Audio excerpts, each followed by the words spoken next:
Oh, yeah. Welcome to the Warriors of Hype, everyone. Before we dive in, let's address the elephant in the room. Our usual host is out tonight off handling real life business like the true warrior of hype he is. So, in the meantime, we've been entrusted with keeping things rolling. So, I had to wear this in honor of his absence. We can't pour out liquor in his honor, but we can pour out a liquor, if you know what I'm saying, boys, Resident Evil style.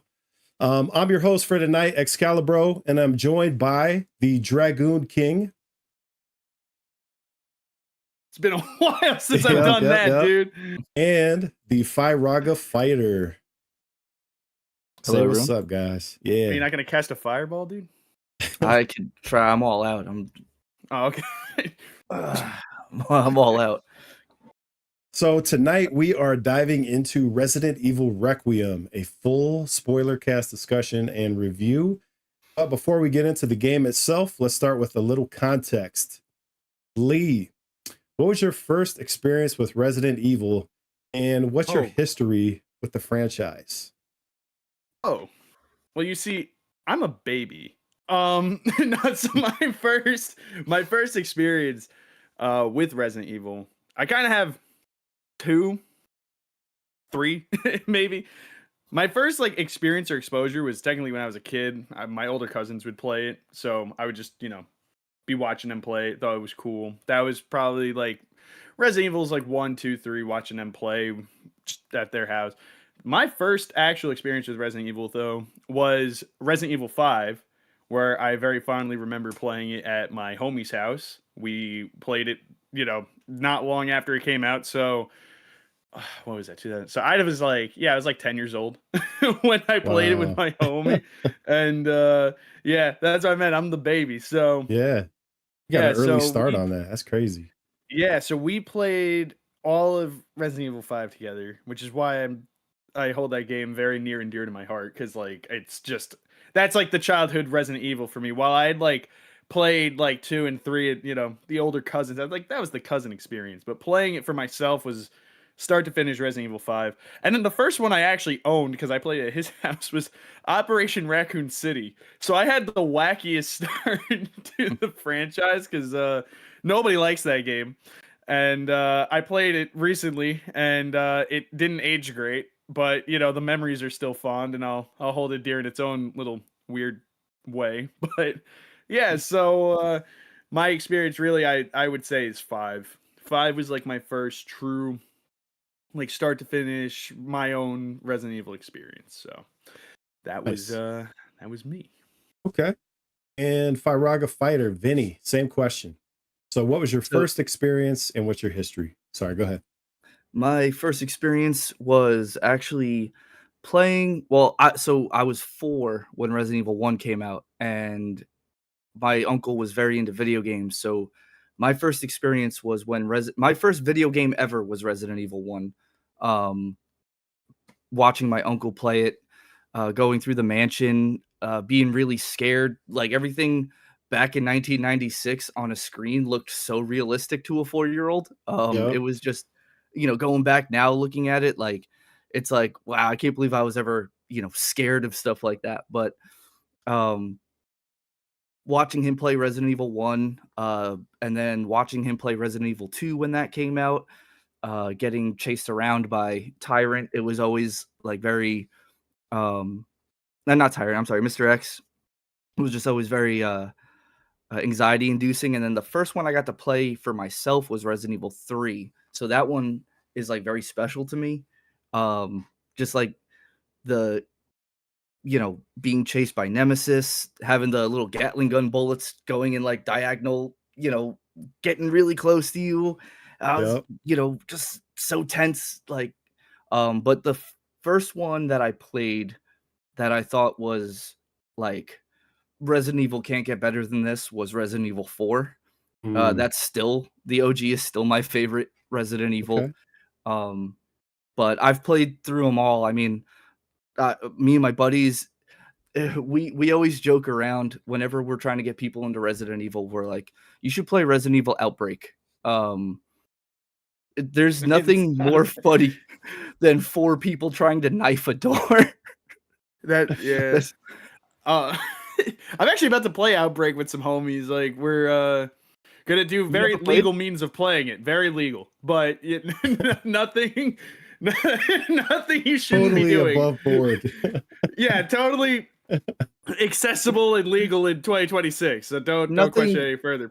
Nothing that has to do with like people who sail the high seas or anything like that. No, right? no, Right, no, no. Don't even. No.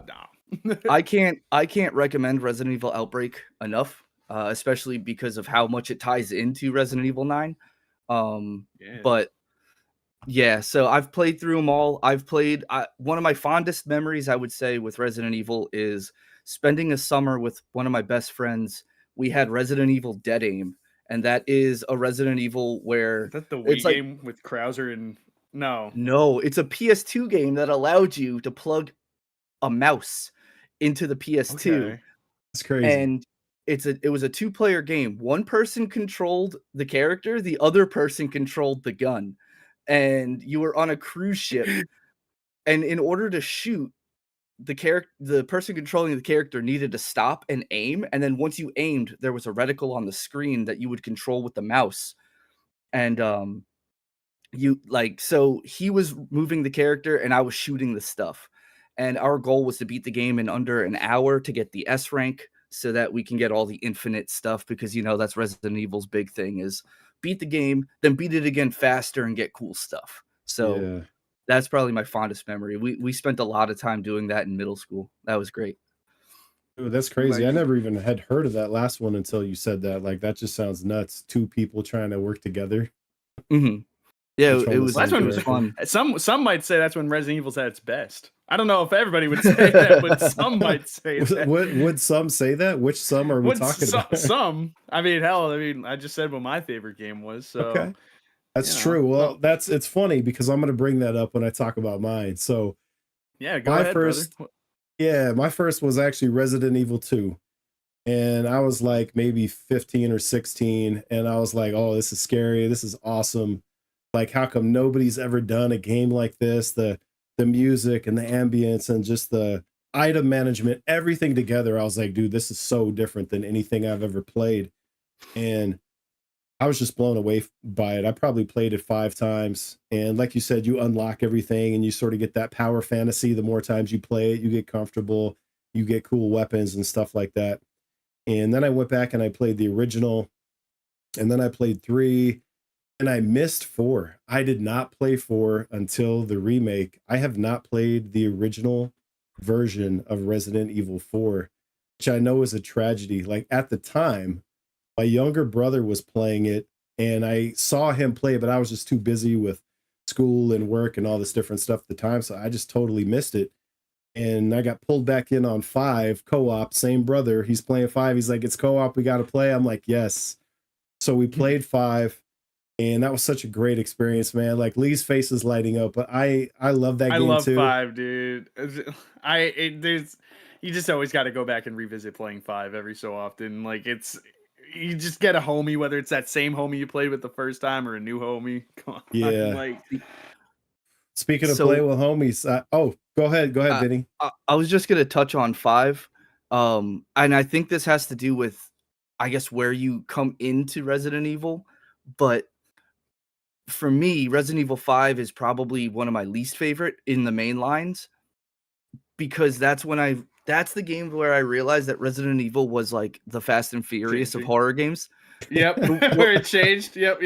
Because I was like, Resident Evil 4 for me, like, I thought it was perfect, but also it wasn't scary. Like, I mean, Lee, you played the OG 4, right? Yeah. The only scary part in Resident Evil 4 is on the island when that dude comes out of the refrigerator. yeah. That was the only scary part. No, I mean, I feel like every non-scary Resident Evil has their scary moment. I feel like in 5, right. it's like, honestly, it's the executioner in 5. Oh no, some people will say the alligators in 5.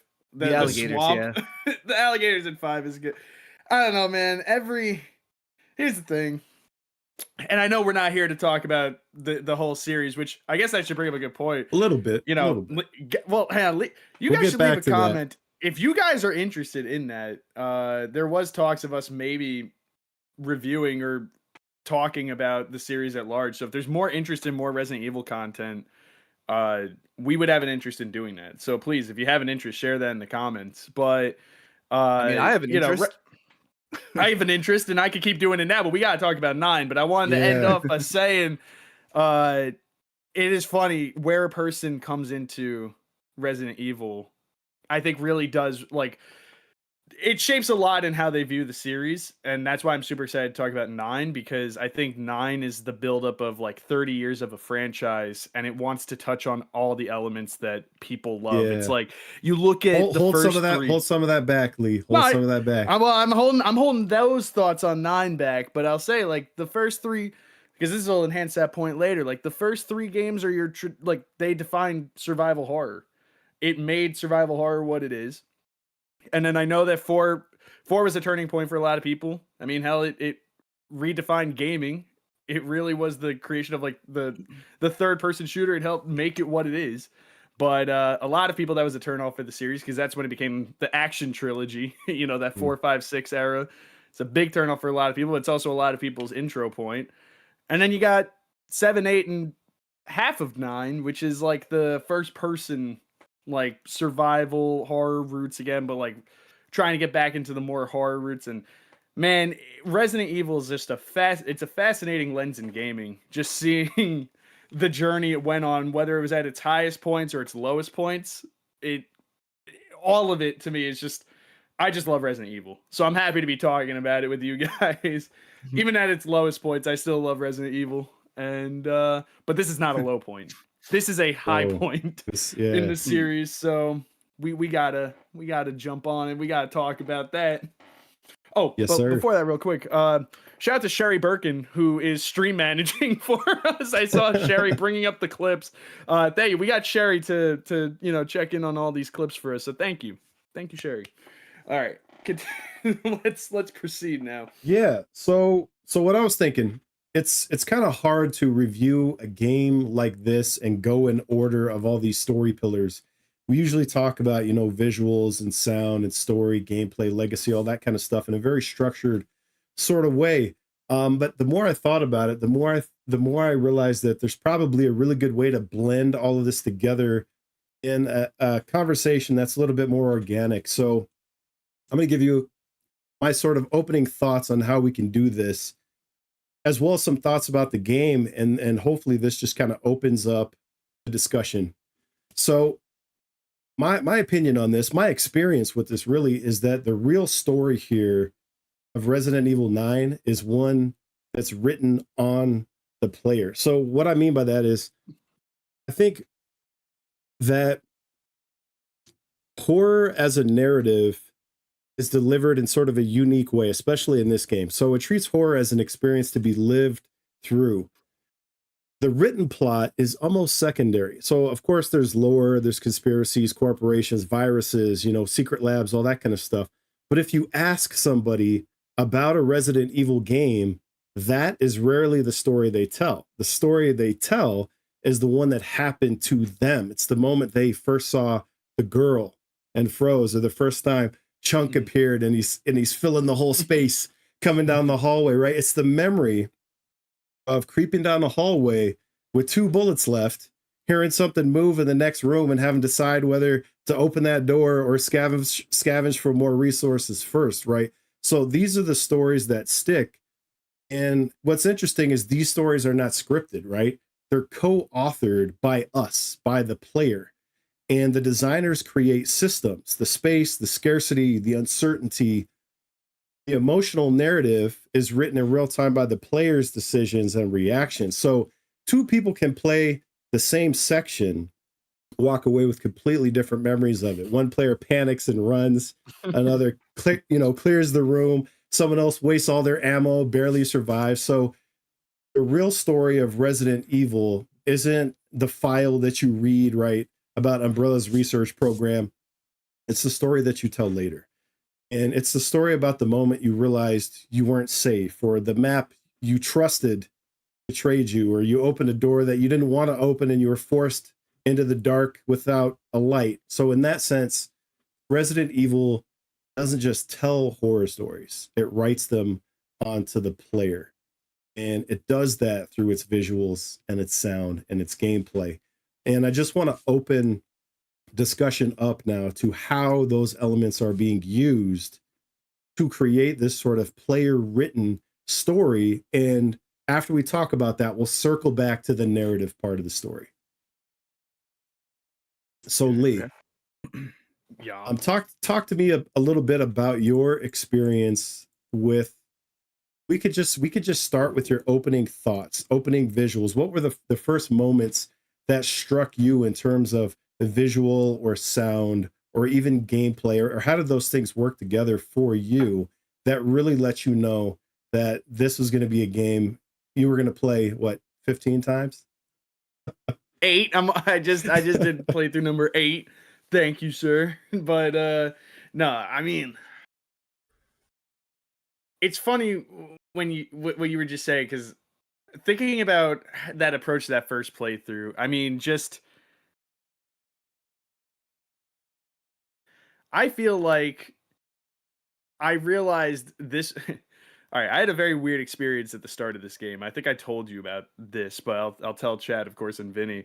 Uh, so when I played the first night, I wanted to play on classic mode because I wanted to have, like the hardest experience that the game would let me to have at the start of the game.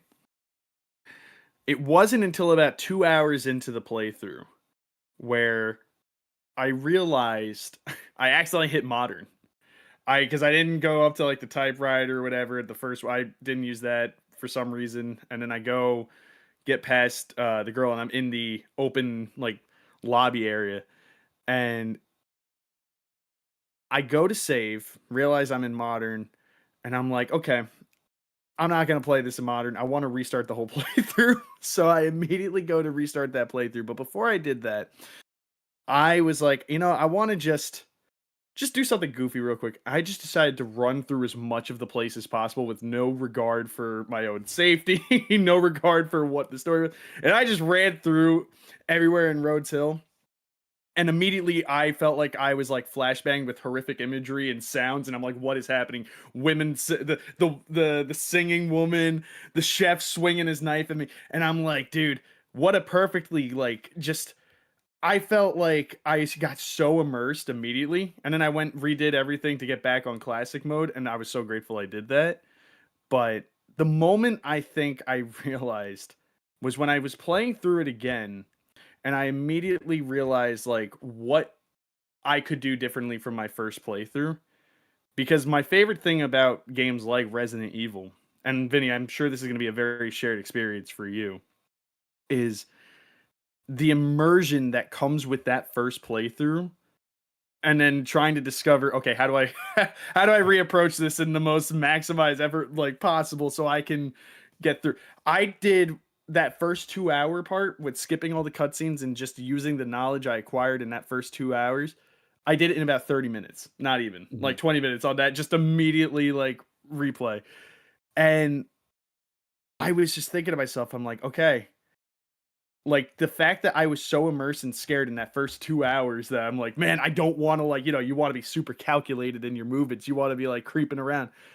But then to think like I could go right back into this and with a profound, like newer knowledge that, man, I could tackle this game in a whole new light and it's going to be a whole different experience. It made me appreciate that first playthrough going forward. So I guess to answer your question, Wiley, that moment for me was when I screwed up on my difficulty.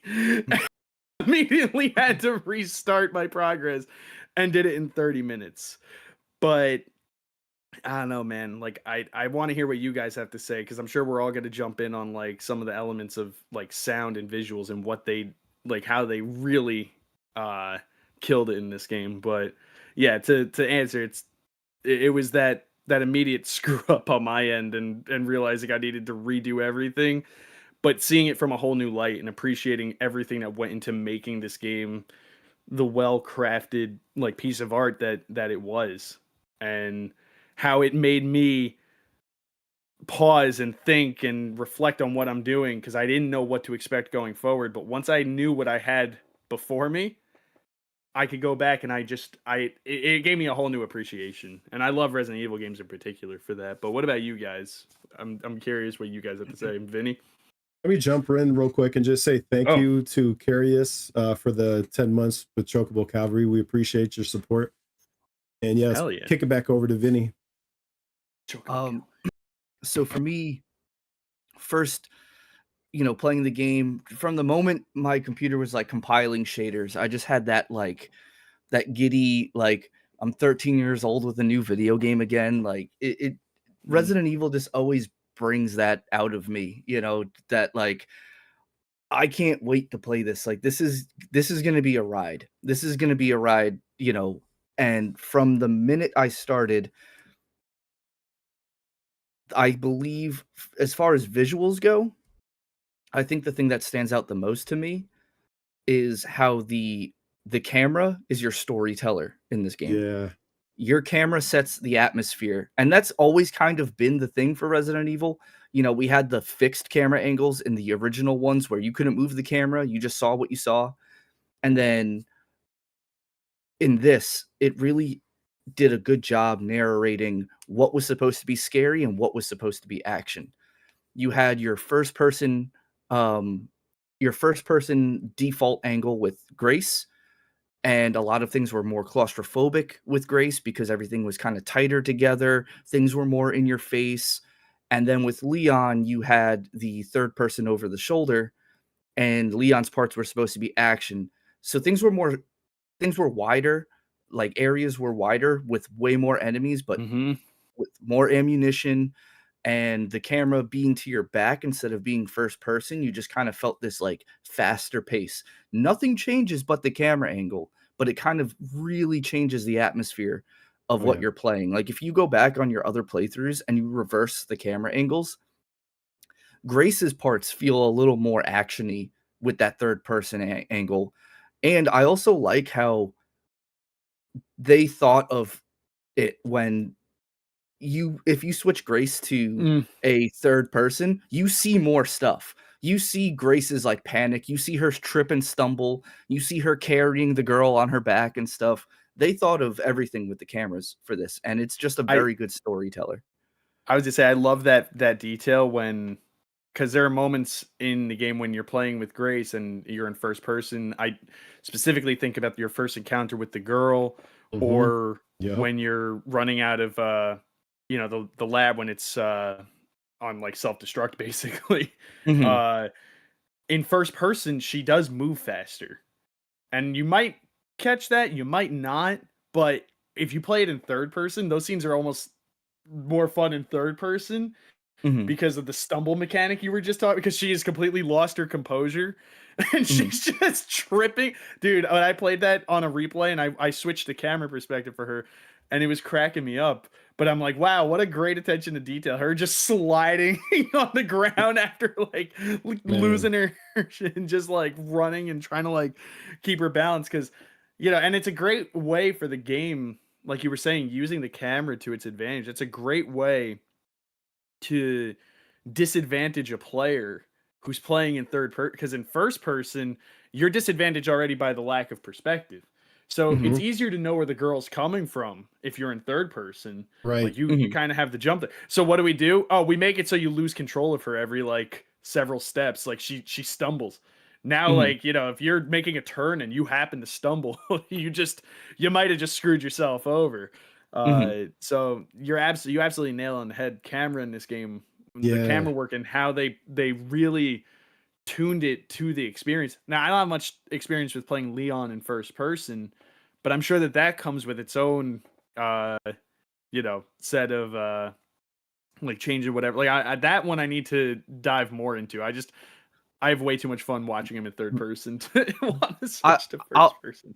I'll say playing Leon in first person is very reminiscent of playing Ethan in Resident Evil 8 in first person. I could see that, yeah. It very, very actiony, but also kind of like you were talking about the lack of perspective. You don't know what's going on over here. So you're shooting at something and then you're getting smacked. You're like, oh, oh yeah. Which, Man. depending on where you are, that already happens sometimes. Like on the roofs, Yeah. I've heard a number of people say like they were just standing shooting at a zombie and they get hit by a rebar and go flying off the roof. So, what about Dude, you, yeah, Wiley? What was your man. moment? Like, so first I want to echo what Vinny said, the first person versus the third person. I mean, so you have the claustrophobia, like Vinny was saying, but it's also like it's just more intimate, right? It feels more vulnerable because you don't have that peripheral vision. You can only see what's directly in front of you. And so there's this greater immersion into the horror. Whereas with the third person, you have way more spatial awareness. You have cinematic framing, right, for all these moves that Leon can do. So there's this element of like character performance that's happening with Leon that's not happening with Grace if you're using the default perspectives, because you're watching everything that he's doing instead of experiencing it through their eyes. And so third person gives you this degree of separation from the horror. And a big part of that is what you said. It's that you can see around. You can even see behind, the character during these scenes, and so you feel a lot more empowered. You don't feel nearly as vulnerable. And Like I said, and this guy gets grabbed from behind. yeah, so this scene right here, the first time you get to play as Leon, and you turn and you run into these streets, you have all this beautiful ray tracing off the watery, streets, and you all this lighting and motion blur and atmospheric distortion and vehicles sliding and all. Dude, I was locked in at this moment. And the fact that they let you shoot the Requiem right out of the gate, like you don't get a Magnum in the first 15 minutes of any Resident Evil game. Like every Resident Evil player knows this is the gun that you save for the end. You don't spend any bullets. You spend the whole game storing these up for the end, and they just give you this. It's like here's a Magnum with 5 rounds, like, and it tells you use it. And I just want to jump in here for this scene specifically. It's because, all right, so we said this is like a big love letter to the fans, right? It's a lot of fan service done in a very good way. And when you guys were playing this scene, it just reminded me of Resident Evil 2, Raccoon City is falling all over again. Like this is like we're experiencing the second fall of Raccoon City, because that's what Jill and Carlos were going through in Resident Evil 2. 3. That'd be 3, right? 3. I'm sorry, Yeah. 3. Yeah, I mean 3. No, dude, I'm right there with you. Like, it was so good. It like just immediately immersive. So much environmental storytelling happening in front of you. Like everything just felt alive, which is sort of ironic since you're fighting all the undead. But from a visual standpoint, this sequence like totally had me hooked. You know, I also want to say, I just ran through it. Oh, did you? Like, not terribly, but how do I put this? I think on my first, because again, I'd done the first 2 hours, realized I was on the wrong difficulty, and then immediately went back. So on that second time I was running through, I was like speed run mode, didn't shoot a single shot, I just ran.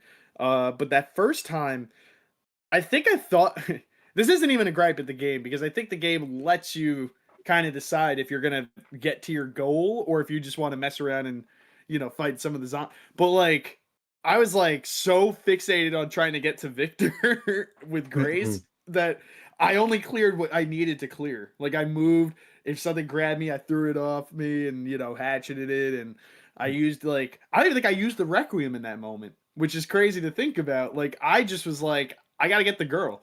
I gotta save Grace, like I gotta go get me that, which I think speaks to the immersiveness of the game too. But you're right, it is just sort of a fun playground. And on New Game Plus, it's especially fun in that moment where you could just immediately get a rocket launcher and just blow everything up in the area. When I play these for the first time ever, I never look at the achievements. I just like to go like right into the game. Same. But I like to platinum games. So on my first playthroughs, I'm always like, okay, what do I think is going to be an achievement?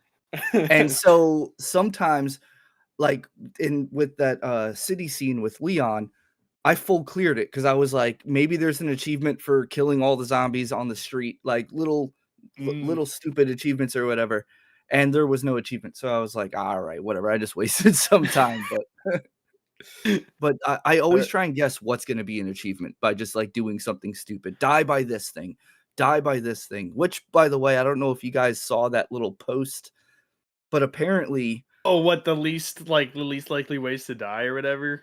it was like the Capcom is tracking what has killed players the most, and it was like gravity was the number one thing Gravity? that killed. Yeah, Yep, Leon Yeah, falls man, to his death was like the number one. yeah. That Really? section I messed around with. Well, yeah, it's probably the glass pane section. You shoot the wrong sure. pane and you fall Yeah, through, or that's just funny. the fact that, like I said, there's a couple of rooftop segments. I think about that one specifically where you have to drop the valve for the second valve for the lift, Mm. and you walk over and there's that narrow part with no railing, and all it takes is one solid rebar to the back of the head to send you flying into the hole there. Very, very cool, Capcom. Thank you for doing that. My friend sent me a very funny clip of that happening to him. Thankfully, that didn't happen to me there, but it did happen to me when I walked up the stairs and the chainsaw zombie started attacking, and I got thrown off on the upper part of that building. So yeah, no, I could definitely see gravity being a killer for Leon. The Man. fact there's ragdoll on him is kind of funny. Yeah. I wasn't expecting that at all. I never expect these games to have ragdoll on the playable characters. So seeing Leon just kind of go flying back, and he looks like when you're a kid and you throw like an action figure, you know, like when you throw like Woody onto the bed, like you just like just stiff enough where you can tell he's trying to like keep himself composed, but enough like loss of control where he's just going flying back. So while we're on Right. visuals, let's talk about the locations real quick. So the hotel, which is not where we're at now, I think we're in the hospital here. Yeah, The hotel, yeah, starts. It's sort of like a gothic horror, right? You have like narrow hallways. There's this, as you see with the mom here. There's sort of like this vibe of like family secrets and stuff like that going on, and this whole setting is sort of inherently creepy because hotels themselves, right, are like these places.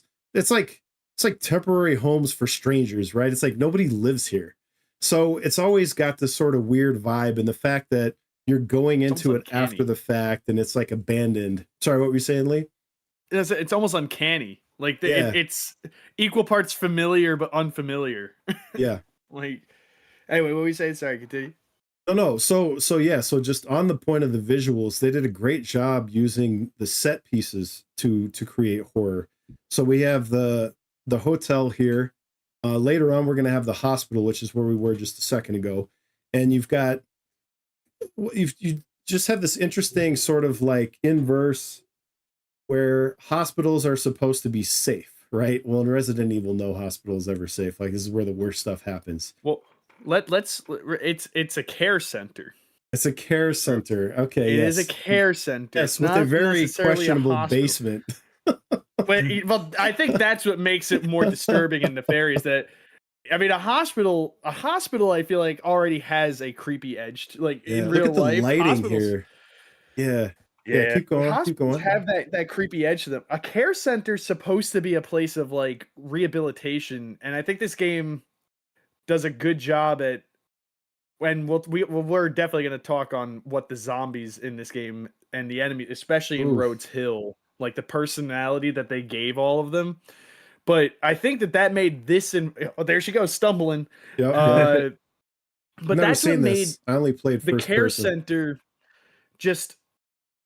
There's something I want to say like insidious or sinister about the fact that this is all happening at a care center where you can read about these patients who all have these different whether it be like disorders, like the chunks, for example, Mm-hmm. being that they both have eating disorders, and Yep. that the virus like, and mind you, Gideon's a sick bastard because he's like promoting these disorders and making them so that they're, you know, like almost worsened to the point where they're like depriving these two like individuals with like eating disorders but that one of them develops this taste for like human flesh and the chunk, like just all of this stuff is, I think, way more insidious when you consider the fact that care centers are typically a place of not just medical care, but like personalized care.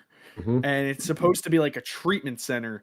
And what are we doing to these people? We're, like, I can't wait to talk on Gideon a little more, because the fact of the matter is, like, this guy had total disregard for all of these people in here who were supposed to be getting, like, personalized treatment. And in the moment that they were like disposable to him, he said, "All right, yep, just release it. Like, release the virus. Who cares?" All this research, oh man, like, just looking at the care center as a setting, I think it's got to be one of, if not my new favorite setting for a Resident Evil game.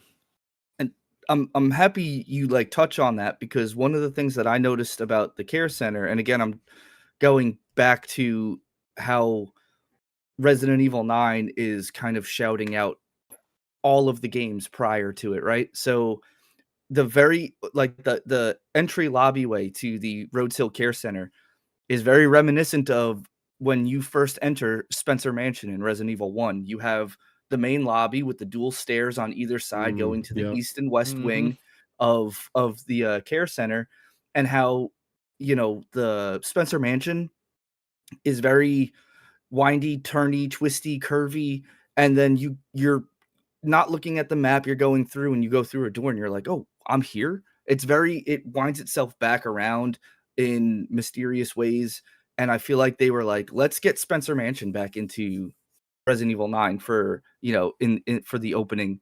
And so I feel like the level design of Rhodes Hill was very inspired by Yeah. Spencer Mansion. Like a visual callback. Yeah. Yeah, like Even a looked like little the shout out. RPD a bit. Mhm. Like, even the RPD lobby has that same, like, kind of split going up Yeah. staircase to the top. Yep. Right. They really like that. They really like that, and you got to wonder who the hell is the architect to all these buildings, and why are they so obsessed with puzzles? And Well, I- we actually I know all of we that. do know. That's right. We do know.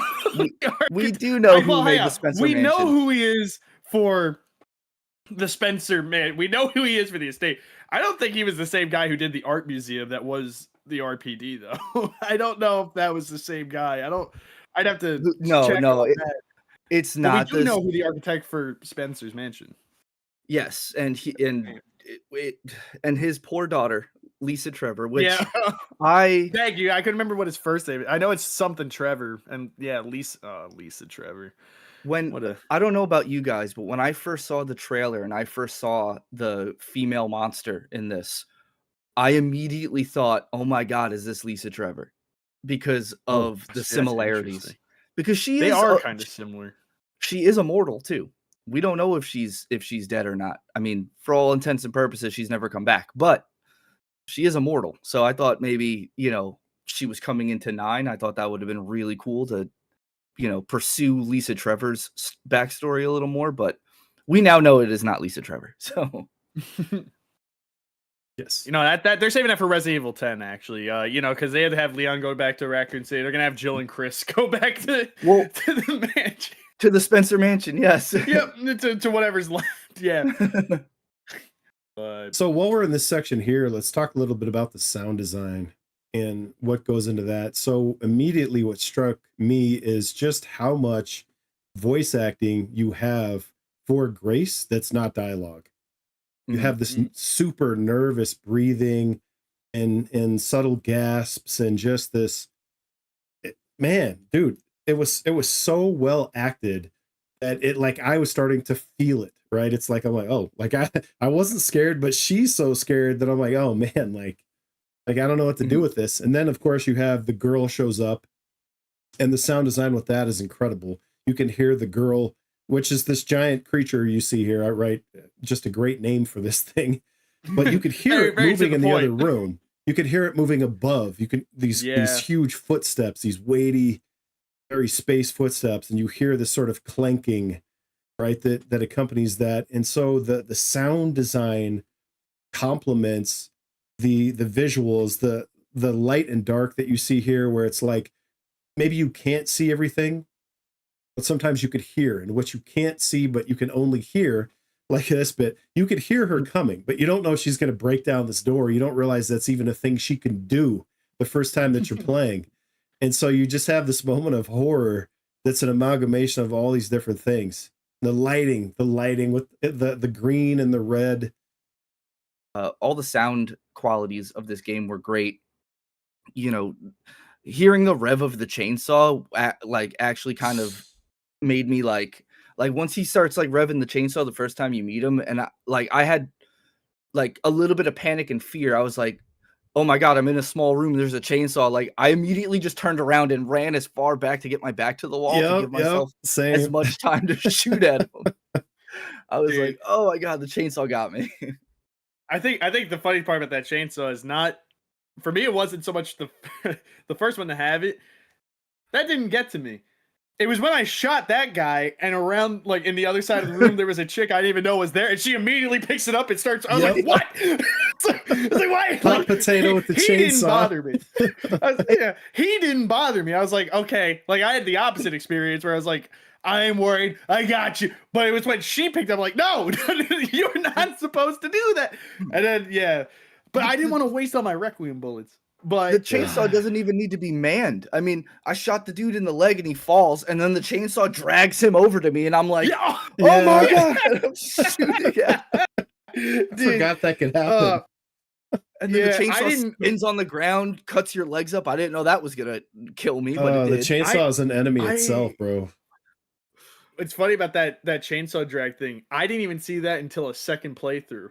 Oh, it was like my second or third playthrough, and I shot a guy in the leg who was holding. Spinning. Look, there it goes. And then the chains, like, I did the thing you were just talking about, where I shot him in the leg, and the guy just like immediately started like flying towards you. I was like, "What the hell?" I was like, "What?" Which I love when games give me something where it's like you don't experience everything in that first play. Like, I'm still getting surprised by things 8 playthroughs in. Hell, on my 8th playthrough, I found out you can't shoot or damage or even aim at the Porsche. Yeah. That was funny. I'm like, it's like, oh, it's like, this is Leon's Porsche. I'm gonna go shoot it, and just can't. But anyway, going back to sound. Wait, I'm sorry. Just real quick, I highly recommend anybody who plays this on PC, please utilize mods after your first playthrough, because some of the things that you can do just really make this awesome. Like turning Leon's like the Krabby Patty. You could turn Leon's motorcycle into a little girl's bicycle. I saw that one. Yeah. There's just so much fun stuff you can do for replayability. Like, obviously there's in-game stuff you can do, but I mean, the mods really just kind of heighten the experience when you're on playthrough number 8, like Lee, and you're just like, you know what? I want to fight Thomas the Tank Engine. I'm gonna do that this playthrough. Why not? Just mess around with it. I'm gonna have Shrek chase me around. Dude, that'd be funny. Just run into the office and Gideon Shrek. I think he. No, the mod is for what's her Marie. Oh, you can have hers. That's awesome. She is Shrek. She can run around, and you can have Shrek chase you. But sound. Going back to what the original topic was, real quick. Sound. This game reminds me, and not in a, like, listen, you guys know I love me some Outlast. I love my Outlast.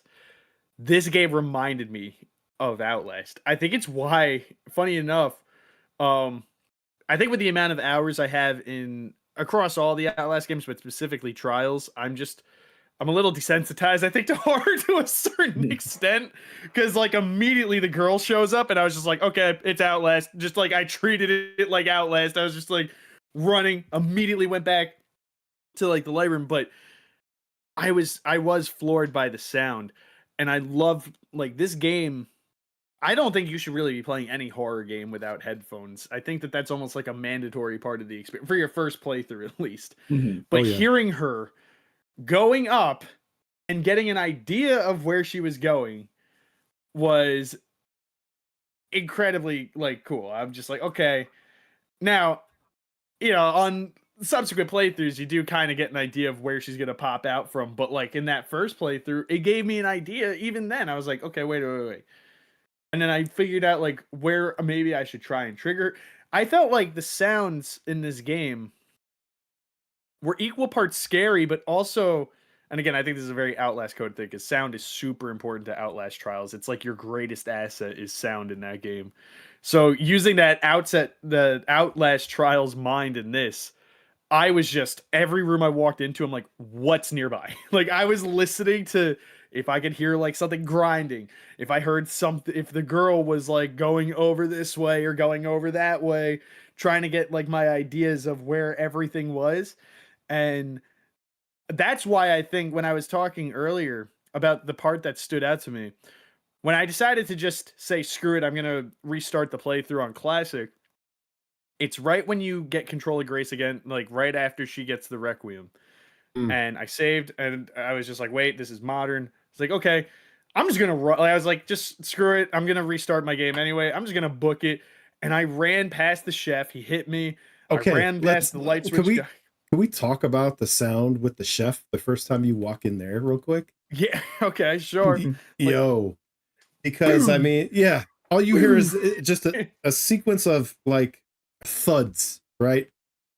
Mm-hmm. Very rhythmic. And you walk in and you see a kitchen. You can't see anything. You can sort of see through a little bit, but you can't see where it's coming from. And as you come around the corner, there's this massive dude just chopping who knows what, right? And there's a bit of humor in here because he's like, next, you know, like he's still taking orders. Like, yeah, it's like, well, if you go through a certain point, he'll stop banging and then he'll turn around and look at you and go, next, and then start walking towards you like you are the next thing he needs to butcher. Like he's just operating off of instinct, obviously, because you know he is. I forget what file said it, but they were like, yeah, these people are trapped in their last thoughts. Their consciousness still is there. We have some things in chat talking about, you know, some of the sounds we have. Hold on, I just saw it. Stepharoth saying, you know, trying to get the chainsaw off the floor and it's spinning while I scream and I try not to get hit. I think we all did that at least once. Yeah, I was expecting to get hit by the div. I mean, picking up, dude. Is this a series? This is a series first, being able to pick up the chainsaw, right? Like, I don't think we've ever been able. So that was cool. Being able to use the chainsaw against like the enemies, because the chainsaw enemy is like a staple of Resident Evil. I feel at this point, like it's got to be. There's always that MF with the chainsaw coming at you, and it's always like Leon's stuff too. Like there were so many times in this game where I feel like that, you know, San Andreas CJ meme, like Leon could have said, "Oh shit, here we go again." So many times in this game because of all of that stuff. You know, and the scene that's just playing right now, I don't think it's up right now, but with Leon meeting Gideon for the first time, it's gonna play through a little bit here. But somebody had mentioned, Block Sheep had mentioned, does anyone get the Buffalo Bill from Silence of the Lambs vibes from Victor when he kidnaps Grace? And I mean, yes, especially at the end of Silence of the Lambs when you're looking at when you're looking through the lens of Victor, when he has his night vision goggles on, and it's just like Silence of the Lambs, you know, looking for Clarice through in the dark and everything. So I thought, like, yes, I did get a big hint of, you know, Buffalo Bill, Silence of the Lambs from Victor Gideon, which is perfect because they're both creepy. Like they're as creepy as each other. Dude, I can't wait to dive into Gideon. But I did want to say, because right when you brought up the chef thing, Wiley, I was gonna bring that up with the sound on that, because the sound is incredible. But when I pushed through the chef, he hits me because, again, I just wanted to rush before. I just wanted to see how far I could run into the care center before I died, because I was gonna restart anyway. So I run past that, run past the light switch guy, and I run into that room, and the singing woman on the balcony. I didn't know she was on the balcony, so I thought that was the soundtrack. I didn't even it didn't register. Yeah, and I'm like, she's this up there. I realized that when I restarted, but it was funny because I'm listening to her sing, and I'm like, dude, this is just Outlast. Like, anybody who's familiar with Trials, I thought I was in the orphanage. I was like, I thought I was in the orphanage, and Gooseberry was about to run out the corner. The zombies on the table eating the carcasses, and just like, you run in, and there's a woman singing, and I just thought it was like a horror soundtrack, and then I come to find out that, yeah. And I see, who left that comment? Was that Black Sheep? The woman freaked you out. She was the first thing to freak me out up until I saw her. I told that to you, Wiley. I was like, she freaked me out until I knew it was a person, and then immediately I was like, I gotta kill her. I was like, Yeah. get out. I was like, I gotta kill her. Yeah, like because I didn't know what she was. I thought like it was like the record player maybe in the room. I thought it was the soundtrack. I couldn't figure out for the life of me what it was because I didn't think to look up. Partially because I had a chef and a light switch guy and a number of other things trying to kill me because I just rushed through. But yeah, and then when I died, restarted on my actual classic run and made it back there in like 30 minutes. I took my time going into there and I'm listening, and that's when I noticed she was up there, and I was like, wow, all right, cool. Like, So did just she hit you with the scream either time? Have you experienced that? Not so. All right. So, fun fact: her name is Selena Corey. That singer is named Selena, and I know this partially because I read the file, and partially because the internet seems to be really infatuated with her. Yeah, give it long enough. Yeah, it not even. It was like 12 hours, dude. It wasn't even 12 hours, and people Apparently were already that's long posting. enough. Yeah, people were. Hell, if I went on like Twitter sooner, it probably would have been like an hour. People were already thirsting for Selena Corey, but no, like it was just she did not hit me because the moment I got up there, again, she didn't freak me out anymore. I was just annoyed by her. I didn't want to deal with the singing, so she was my first use of the Requiem, which is funny because I thought I would be more cautious with him, and I was like, nah, get her out of here. But blam. That's where I got that achievement for the 3-in-1 or whatever. I ran. Oh, you told me. Yeah, I got and then that they all just Leon. lined up in that hallway, and I was like, boom, that's all 3 of them were gone. I was like, hey, never made a better use of one bullet. That's funny. Yeah, but, so speaking of the scream and the one bullet, let's talk a little bit about the gameplay here, because there's a lot of design in the gameplay. I have a lot to say about this. Yeah, this is really where a lot of the meat is. So, you know what, Vinny, take it away. So one thing that I appreciate, that's not widely known to people who just kind of like casually play through these games, but when you start doing things like speed runs and hitless runs and stuff like that, you start to learn more about the mechanics of the game. And one of the mechanics is adaptive difficulty, which is something that you can turn on and off, but it's usually default on. And what that does is basically, the game looks at your inventory when providing drops. If you have a lot of ammo, it's going to give you more health items. If you have a lot of health items and no ammo, it's going to give you ammo. So that adaptive difficulty is something that I really like about these games, where it's kind of just, it helps push the pacing forward. It kind of prevents you from getting soft locked. Now, I mean, if you're a horrible shot and you just start popping shots off all over the place and everything, you have a hard time this game. Yeah. But so like you notice those things because like you'll be practicing speed runs and you're like, oh, why is this different this time? But like I was depending on this drop and I didn't get it, and that's because the game is trying to help you keep the pacing going forward, and you notice that in this game, I think specifically because after going through a first playthrough, you start to realize Grace isn't meant to full clear rooms. That's like Leon's job. Yep. Grace 100%. Grace is meant to kind of survive. Leon's meant to kill. He's the Terminator in this game. So, yes. So the adaptive difficulty I noticed was geared towards whoever you're playing as. I got more health drops as Grace and less bullets as Grace. I got more bullets as Leon and less health drops as Leon, even though I had a whole bunch of bullets anyway as Leon. But yeah, same. But the gameplay. So that was one thing I noticed that also like helped. I mean, obviously the gameplay helps with the storytelling, but I like the adaptive difficulty, and I don't know. Did you guys have any like what did you guys have any difficulty playing your first time through, or was it kind of kept pushing you along? I mean, I'm gonna say no because at some point I accidentally put it on casual, and I didn't Well, realize that until I'm talking to Lee after I finished the that was game.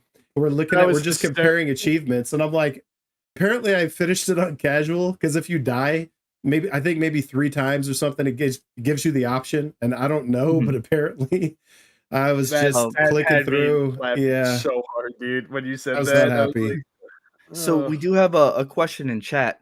Are the enemies shared between Leon and Grace? Like, if you leave them all alive as Grace, will they be in Leon's section? As far as I know, I believe that's the experience I've had.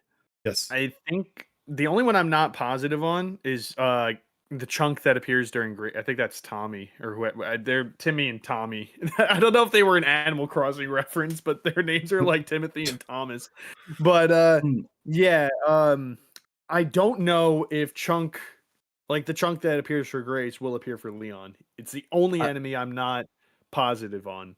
Um but I do know from full that's clearing new. rooms with Grace, I had very, very few enemies to kill as Leon, and then that's when after my first playthrough, that's when I knew I was like, "Oh, I'm gonna clear as Leon, and I'm gonna Yeah. run through as Grace."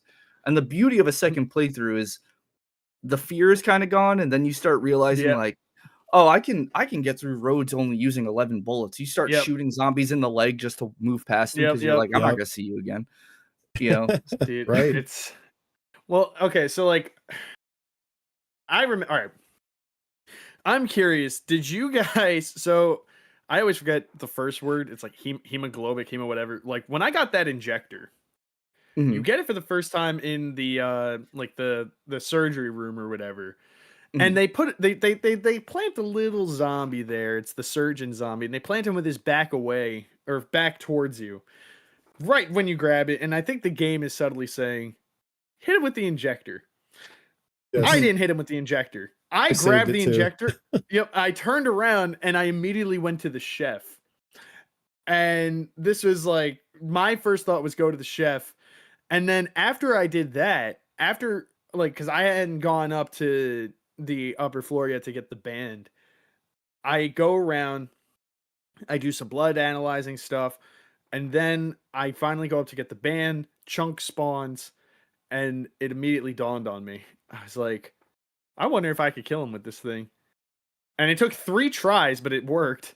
And it's funny that we're talking about like, you know, the earlier while you said part of the story is your story with it.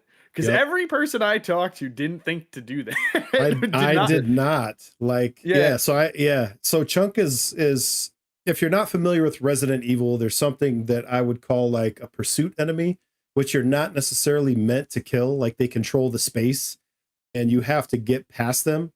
Now, very often you can kill them, and if you have, a lot of ingenuity like Lee, you'll find ways to kill them that maybe weren't intended if you do certain things. But I didn't even try to kill this thing. I just stayed away from it, and it struck me kind of like Nemesis in 2 or Mr. X in 3, where I just figured you're not going to be able to deal with this guy. You got to This stay guy's just away a from him. wall.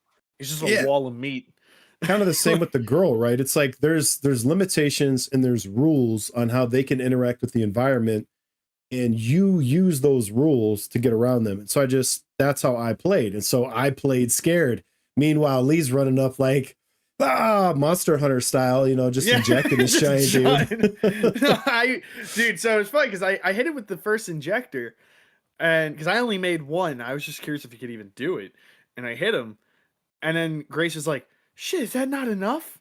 And You I'm got the like, cue. rule. You're I like was you're like, like rule of three, okay. baby. Yep. Rule of three. I like video games work in three. So I turned around, I killed a few more zombies, drew more blood, and crafted like 2 more. And I tried, and sure enough, it was 3. You get a charm for doing it, and if you kill him as Grace, you get an achievement. I was like, hell yeah. But it was funny because like when I did that, I didn't realize how much that like killing the chef and killing Chunk immediately would change my gameplay. So Yeah. going back to what you said, Vinny, like at least for Rhodes Hill, I didn't really hit a difficulty block until Leon in some parts of like Raccoon City or even like Ark, more so with like just some of the gunplay that comes into factor later.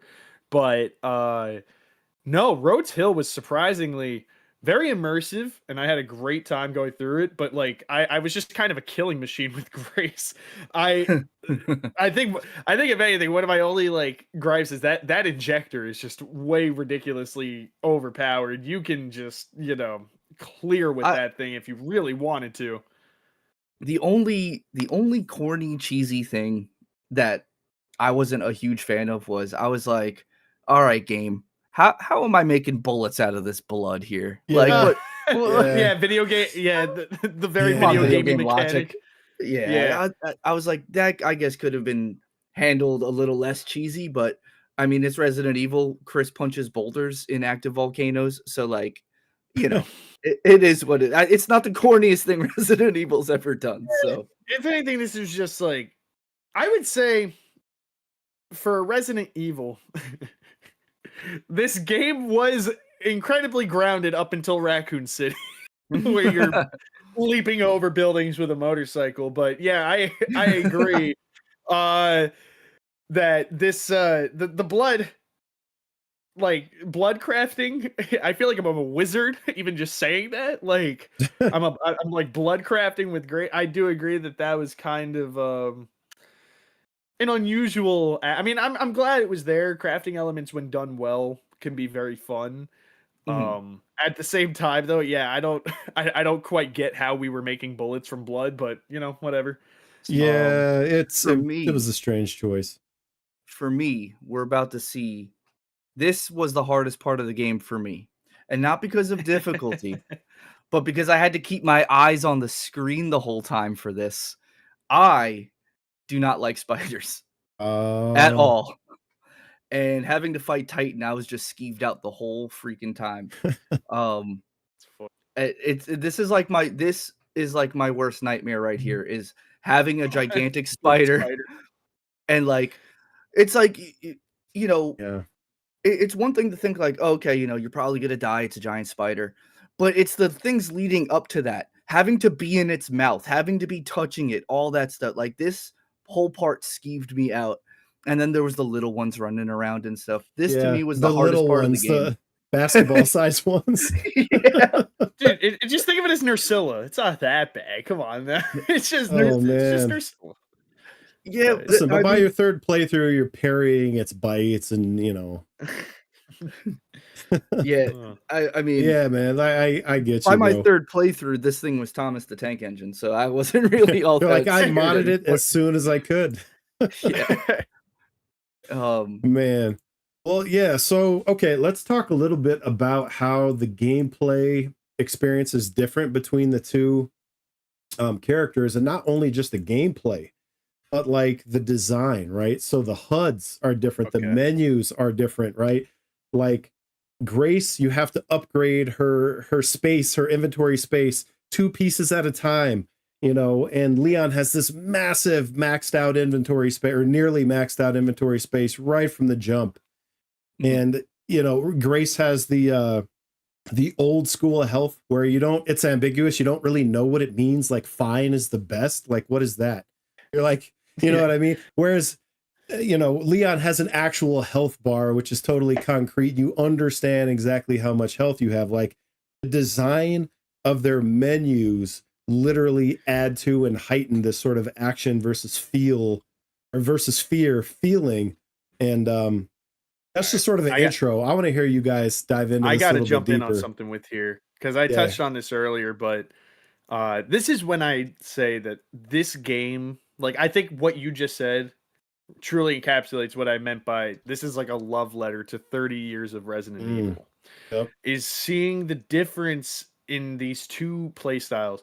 Now, I have seen a criticism that people say that because the game splits between the two, we don't get enough time to really flesh out either's.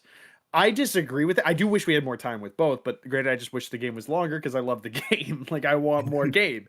But I could see maybe it's criticism to this on Leon's side of it, where, we do have gun upgrading and maybe we don't have enough enemies to truly upgrade ourselves to the greatest that we could. You can't really make yourself like a killing machine unless you're on like New Game Plus, where you're Right. getting these drops left and right and extra enemies in insanity mode.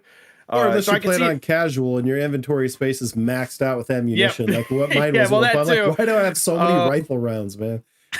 But no, like seeing what they did, and I know we haven't really touched on narrative yet because I have a lot of thoughts on what this story did, but I think that this game, I don't necessarily know if I would call it like lightning in a bottle, but this game did something very inspired and really, really interesting by having these two characters who are two, like, they are two sides of Resident Evil, where it's like we have action badass hero Leon, who I believe, I forgot who it was specifically. I believe it was the director of the game or one of the writers who had said that part of the development process is how can we scare Leon? And they realize they really can't because he's just at that point where like he's been through the ringer. Yeah. You can't take somebody like Leon and make him scared. And this is where I'll touch on a narrative where perhaps that was part of why they gave him the illness. Which Yep. I know we've talked about 100%, that widely, but 100%, we'll yes. touch on that when we talk Yeah, shop on narrative. We're But getting there. We're getting there. gameplay wise, it really feels like this game did something that maybe they'll try again in the future, but I don't think it would be as fresh or interesting. Like it's a shame because this is such a incredible style of like opposites like working together to make something like just seamlessly work. If you look at what this game is doing, it should not work. You should not be able to feel scared and empowered, like scared and empowered all within like a 8 to So 12 hour quick. experience. Yeah. Right. Like you should not be fearing to turn a corner and trying to, like ration your ammo as like conservatively as possible. And then like 2 hours later, just mow down everything in sight and start upgrading your weapons to make you this like tank just rolling through. And I mean, not even just that. Like Leon has a hatchet, which you can just keep resharpening, and you Yep, could you kill have an infinite everything with weapon. that. You don't even. You could just not use bullets. Yep, I mean, that's what I did in Raccoon City. Half of it was just me figuring out how to not use bullets. That's part of how I ended up with so much ammo, as I wasn't That's funny. shooting stuff. No, And Grace does not mowing have that everything. option. You know, like No. her weapons are strictly defensive. You can only She- use it to get an enemy off of you that has attacked you. Well, no, I think you could use it offensively, but they break. I mean, they're not great until you get Mm. like New Game Plus stuff where you have like an infinite sharpness knife or That knife. the blood knife, I believe it's called. But anyway, go like And just but what they also, Oh, so- no, sorry, go ahead. oh no, I was just gonna wrap it up by saying like, talking about what I said at the beginning of the video, where where you jumped in on a Resident Evil, I think really shapes your opinion of the franchise and what it means to you or where your favorites will lie. And so this is like the rare case where you can jump in at 9. I feel like you could almost like appreciate everything this series tried to do for the better part, like for 30 years. You have survival horror, you have that first person horror, you have action horror. Like it's just you have everything that the series, like, again, whether it's at its highs or lows. I mean, hell, every era that I just mentioned had its high points and low points. Like even the survival horrors. I mean, granted, people love Zero and Code Veronica for their story, but like I don't think that I don't think those games aged terribly well in compared to like say 2 or 3, which I think the originals aged great. This game, I would be surprised if this game doesn't age well. I don't see a reality. It's a great like onboarding for the series, really, because if you play this game and you go back and play any of the others, you will see similarities to almost any game that you pick up inside of this one. Not just that though, but like with the storytelling of it, you can hop into this game and get the complete story of Resident Evil told through the lens of like it's like one of those storytelling elements where it's like we're going to tell you what happens at the end first and get you excited to Mm, to experience the right. beginning. How did we get Um here? Yeah. Right, exactly, and it does that so well. Like I think they marketed it as like this is a good entry point for the series, but it's also going to be a wild ride for the veterans as well. Mm, And I think they hit that mark when they have allusions to all these things. I mean, you get to go back to Raccoon City, you get to see the yeah. police department, you get to see Leon as like an older gentleman. Um, you know, you have Alyssa Ashcroft, who's the main character or one of the main characters from Outbreak 1 and 2. Mm-hmm. You know, you're like, "Oh, why is she being chased? Oh, well, let me go back and play Outbreak 1 and 2. Oh, she discovered all the bad things Umbrella did. Oh, she discovered she was going to write a journal entry on the Bakers." And it's like, "Oh, that's why she's important." You know, like that's why it's so when you go from playing Resident Evil 9 as your entry point, it's like it's not a disservice to yourself because you can still go back and be It's an excited. intrigue. Yeah. Right. How did we get here? Yeah, exactly. Man, dude. Yeah, like great. Like, okay, Raccoon City, going through the ruins of it really is like it's like a historical reckoning almost, right? Like how many games took place in this setting, but yet it's new. It's a little bit evolved this time from how we played it in the previous times, but you're literally running through like the graveyard of the entire franchise, right? And there's so much stuff just even on the visual level that has like this high injection of nostalgia for me, Mhm. even though it's like a lot of this is not strictly familiar, but when you come across the stuff that is, you know, the kendo shop, the police station, some of that stuff, it's just like immediately you're like, oh, can I go around the corner and go down into the garage down there? Oh, I can. Are there going to be dogs down here? I don't know. Like, you know what I mean? Like and then, I mean, this is a spoiler cast, so we could talk about it, but you run into Mhm. Mr. X, like, come on.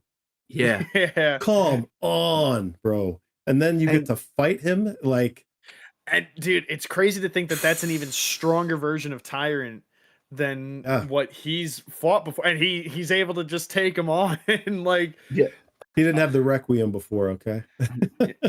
but I'm you guys might be able to think of one. I'm failing to recall any game that did storytelling in this sense with their main line where like Resident Evil 1, 2, and 3 are actually all happening at the same time. You know, you have the Spencer Mansion, that and then you have Well, one's Leon 2 weeks being earlier. right, but to me, that's all at the same time. All same time. Yeah, Okay, I just mean, making sure. the Yep. 2 and 3 are literally like the same time. No, they are very much the same time. Yeah. But, like, what I mean by that is, like, 1 goes directly into 2/3, like, Two, three. Yep. it's all happening at the same time with all of our characters who don't know each other yet until everything kinda culminates, you Yeah. know? Like, you in 1, you're like, "Oh, I'm playing as Chris Redfield," and then you play 2, and you're like, "Oh, Claire Redfield. Redfield's a familiar name," and then she starts talking about Chris, and then you get to see Chris's office in 2 and stuff, and it's like, Resident Evil has just always been really good at storytelling in the in the most insane way ever, you know, like Fast and Furious. It's As funny it's because that does that on an individual level too. Like when you're doing your additional playthroughs like Resident Evil 2, you're getting a new perspective that's happening at the same time within the same game. And you were talking Mhm. about how they're doing that with 3 games as well. So this is just kind of something that they do. Like, I Yeah. mean, I'm gonna say it because I know that if I don't, then it'll just get forgotten, and I know everybody wants to forget it. But this is something where I think 6 tried to do. I mean, granted, I don't I think love 6. 6. Okay, go. Yeah, all right, I found I somebody. love 6. and Okay, guess what? 6 is the only one I have not played, and all Lee right, has successfully talked me into playing it with him. So that's going to dude. Yeah, happen at I some love so point. 6. all right. Here's the thing. I will and. All right, guys, please in chat, please leave comments when the video drops. I want to touch on this series and I want to talk with these guys more about Resident Evil. So please show interest because 6 is one of those games where it's like I know its faults, but I think it did try to do something. Uh, Mhm. like there was. This is okay. I can't. We're far from it, but 6 is one of those games that I think really would benefit. Not that the original 6 is bad. I think if anything, 6 is one of the best bang for your bucks Resident Evils you're ever gonna get.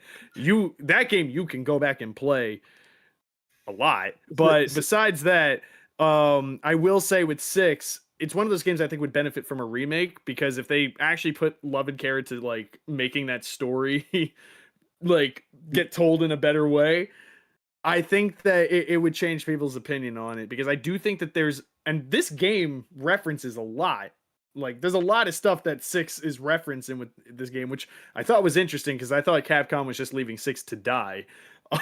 Like they mentioned a couple points throughout the game. Like I know Xeno mentions to Grace, the well, I'm going to talk on some spoilers, but like President, let's dig into the story right now. So like jump into your Xeno I stuff. was just like Xeno at the beginning, like, or one of the early points you talk to him, he straight up talks about how the president is assassinated at the beginning of 6. Like he basically mentions like the last time, when the president tried to get involved in what's happening here with Raccoon City, they killed him. He says that to you. In Grace's report post game, they mention that in the report. Like they talk on that. They talk on the Raccoon City incident and who was to blame for that. RE6 told us that it was the family, who was like Derek Simmons' organization or whatever. But now we realize that the Connections is in charge of like kind of everything. They're pulling the strings from all angles here. So I'm looking at like what they're doing here, and I feel like RE9 really wants to set up not just the future of the series, but also really tie in some of these looser ends on like the back end with things that people have looked at as being problematic, or just like like things that just didn't fully check out. And I'm excited to see where the series wants to go, and I know that that's going to be the last thing we talk about, is where we're going to go from here. But we got to jump into to story, I guess. So what's up Excalibur? What do you got to bring? Hey, I want to kick it over to you, because Okay. I am not the expert on the narrative intertwine overlap maze that we've got going on here, and I want you to talk about it a little bit. Well, all right, Ham. Where do we even do we just? I feel like maybe we ought to start from the beginning of the story, like with this game. Like where? How do we just jump into story? So, all right. Well, I mean, we could okay, go ahead. No, as I said, to segue into this point, I mean, how do we feel about Grace Ashcroft just starting this game with Grace from a narrative perspective? We already gushed about how we love her gameplay. So, how do we feel about just like the start of this game, being introduced to this character who is almost like a stand-in for us to some extent, because she's your like, your everyman, just regular person, not suited for the horrors that she's about to be subjected to. I mean, she's us. Yeah. She's us. She is. If you were thrown into this world today, I feel like we would have the same skill set as Grace. We are not these, bioweapon, killers. You mean I'm not Leon? You mean I'm not Chris? Yet. You don't have the triceps. You don't have the triceps to punch a boulder like Chris. You don't think I can punch a boulder with these guns? But you're working on it. All right, you just gotta train in an active volcano and go to space with Pierce. But that's it. But I feel like Grace, and I've this is just something that has been like kind of put in my brain as I played as Grace, was I would find myself a lot of times saying like, Grace, you're an FBI agent. How come you can't, like mixed martial arts, kung fu, so like, Hey, where's your jujitsu skill set? Come on, Grace. Exactly. She's an analyst. But they still have all the FBI agents have to go through the same academy, so it's she's an analyst. Well, do that. All right, this is where I'm not going to sit here and say I know how they vet and process like FBI agents, but I thought I read somewhere after, because I was curious about this too. I think that she has like basic firearms training, but I don't think she's ever had field experience. Like I think this was her first like thrown in, which like what a hell of a field investigation to get thrown into. I mean, it's like Leon's first day at the police department, right? Yep. But I'm gonna add to that. So what Stepharoth says in chat is exactly what I was getting ready to say. She has trauma, so she has a direct connection to the events that are getting ready to unfold, and they're being used against her. Right. So this whole thing is like a psychological trap or game that's being played on her, like almost Saw style, where this is very, very personal. And it's like you go from being an analyst, like you're supposed to be sharp and you're the detective type person here. You're looking into what happened and getting to the bottom of it and looking for clues and all this stuff, but you're being played. And as soon as you realize that, that you're not the smartest person in the room, you're not in control. And what a great way to open the game. So like from the standpoint of her emotional stakes, totally believable that she's like, like just completely caught unaware, totally off guard. I also I did have the same feeling about some of the field training. It's like, okay, but you know what? I still buy it. I like that she's sort of this very delicate character. And actually, you know what? There's something that I wanted to say that I'm going to go ahead and drop right here. And that is that Leon and Grace, there's a sort of duality to them, right? So Leon actually means lion, and Grace and Leon feel like the lion and the lamb. And so Leon is what happens when you've mastered violence, and Grace she's sort of a representation of what it costs to get there. Like Leon's already gone through all of this, and Grace is going through it for the first time. And so what's interesting about this blood thing, right? The fact that her power comes through blood makes it feel less like progression and more like sacrifice or something like that, right? It's more, there's a certain feel to it. So anyway, I wanted to say that earlier, and so I'm going to drop that here. But yeah, I feel like she's the perfect yin to the yang, where she is the beginning of what Leon is now, right? They have a lot of similar. I mean, I feel like this is one of the games where I've had the most fun in a Resident Evil reading files about the characters. Just from the get-go with Grace, they do a lot visually to show us what type of person she is. Like her desk is cluttered. She has a stutter. She's very she does not make eye contact with most people, whether it's her boss or what was his name, Norman or whatever, the cop. She just is a very anxious and like just very introverted person.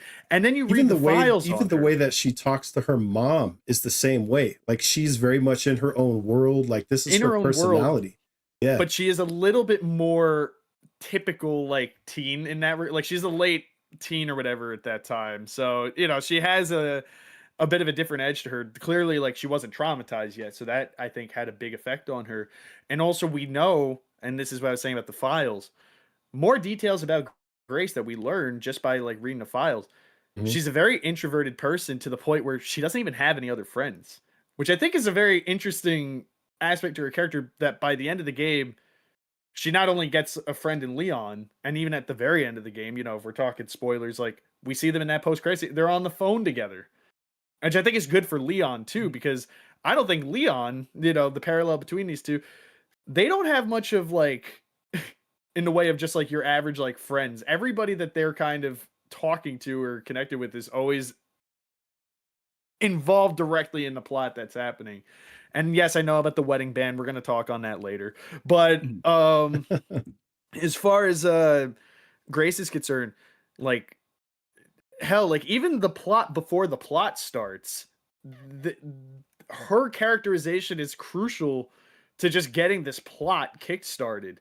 Like there's reports from Gideon that you can read about the stalking of Grace, that she lives close to the FBI headquarters, which is why it took longer to draw her out. Like they didn't get her sooner. They've had their eye on her for a bit, but she lives close to her job and she has no friends, so she never goes out. She's an anxious person. She doesn't socialize. She doesn't want to talk to anybody. So this is a person that's hard to draw out. And I theorize that I know some people think that the FBI like boss, director, whoever is in on this and deliberately put her, like that's been a going theory for a lot of people. I do think the connections convinced him though to get her to investigate the place of her mother's death, because that should have been a conflict of interest. Why the hell are you sending this seriously. person? There's no way around it other than I think she got set up by. We know the connections it has the FBI in their pocket. They have everybody in their pocket. I think that somebody above him pushed him to get her to go out. And hell, when you meet Gideon at the beginning, he even says like something to the effect of like about planting the body there or whatever, like so to get her to go investigate. Like just enough about Grace's character shows that they cared.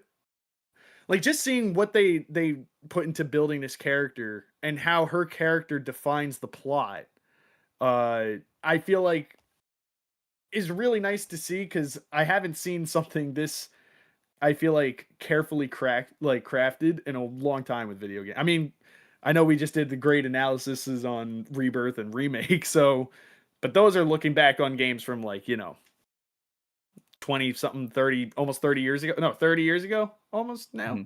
As of next year, the Final Fantasy VII will be 30 years old. So yeah, like I just love seeing carefully and well crafted characters and using them to amplify the plot, and like having the two really feel interconnected. It's really nice to see, and I'm hoping that they stick on this train, because one thing about Resident Evil is even if the plots aren't fully like well developed, their characters are always the highlights. Like they make great characters, and I think Ashcroft is gonna go down as one of Resident Evil's like best characters, even if she doesn't return. I don't know. So Like in terms of like legacy, who is Grace Ashcroft? Tell the audience, for those who may not know. you got this, Vinny. I know you love talking about Outbreak, so come on. So I feel like Grace is just an extension of her mother. Her mother was a hard-hitting journalist in Outbreak Files 1 and 2, and her mother was really the one that was about to uncover all the secrets of Umbrella.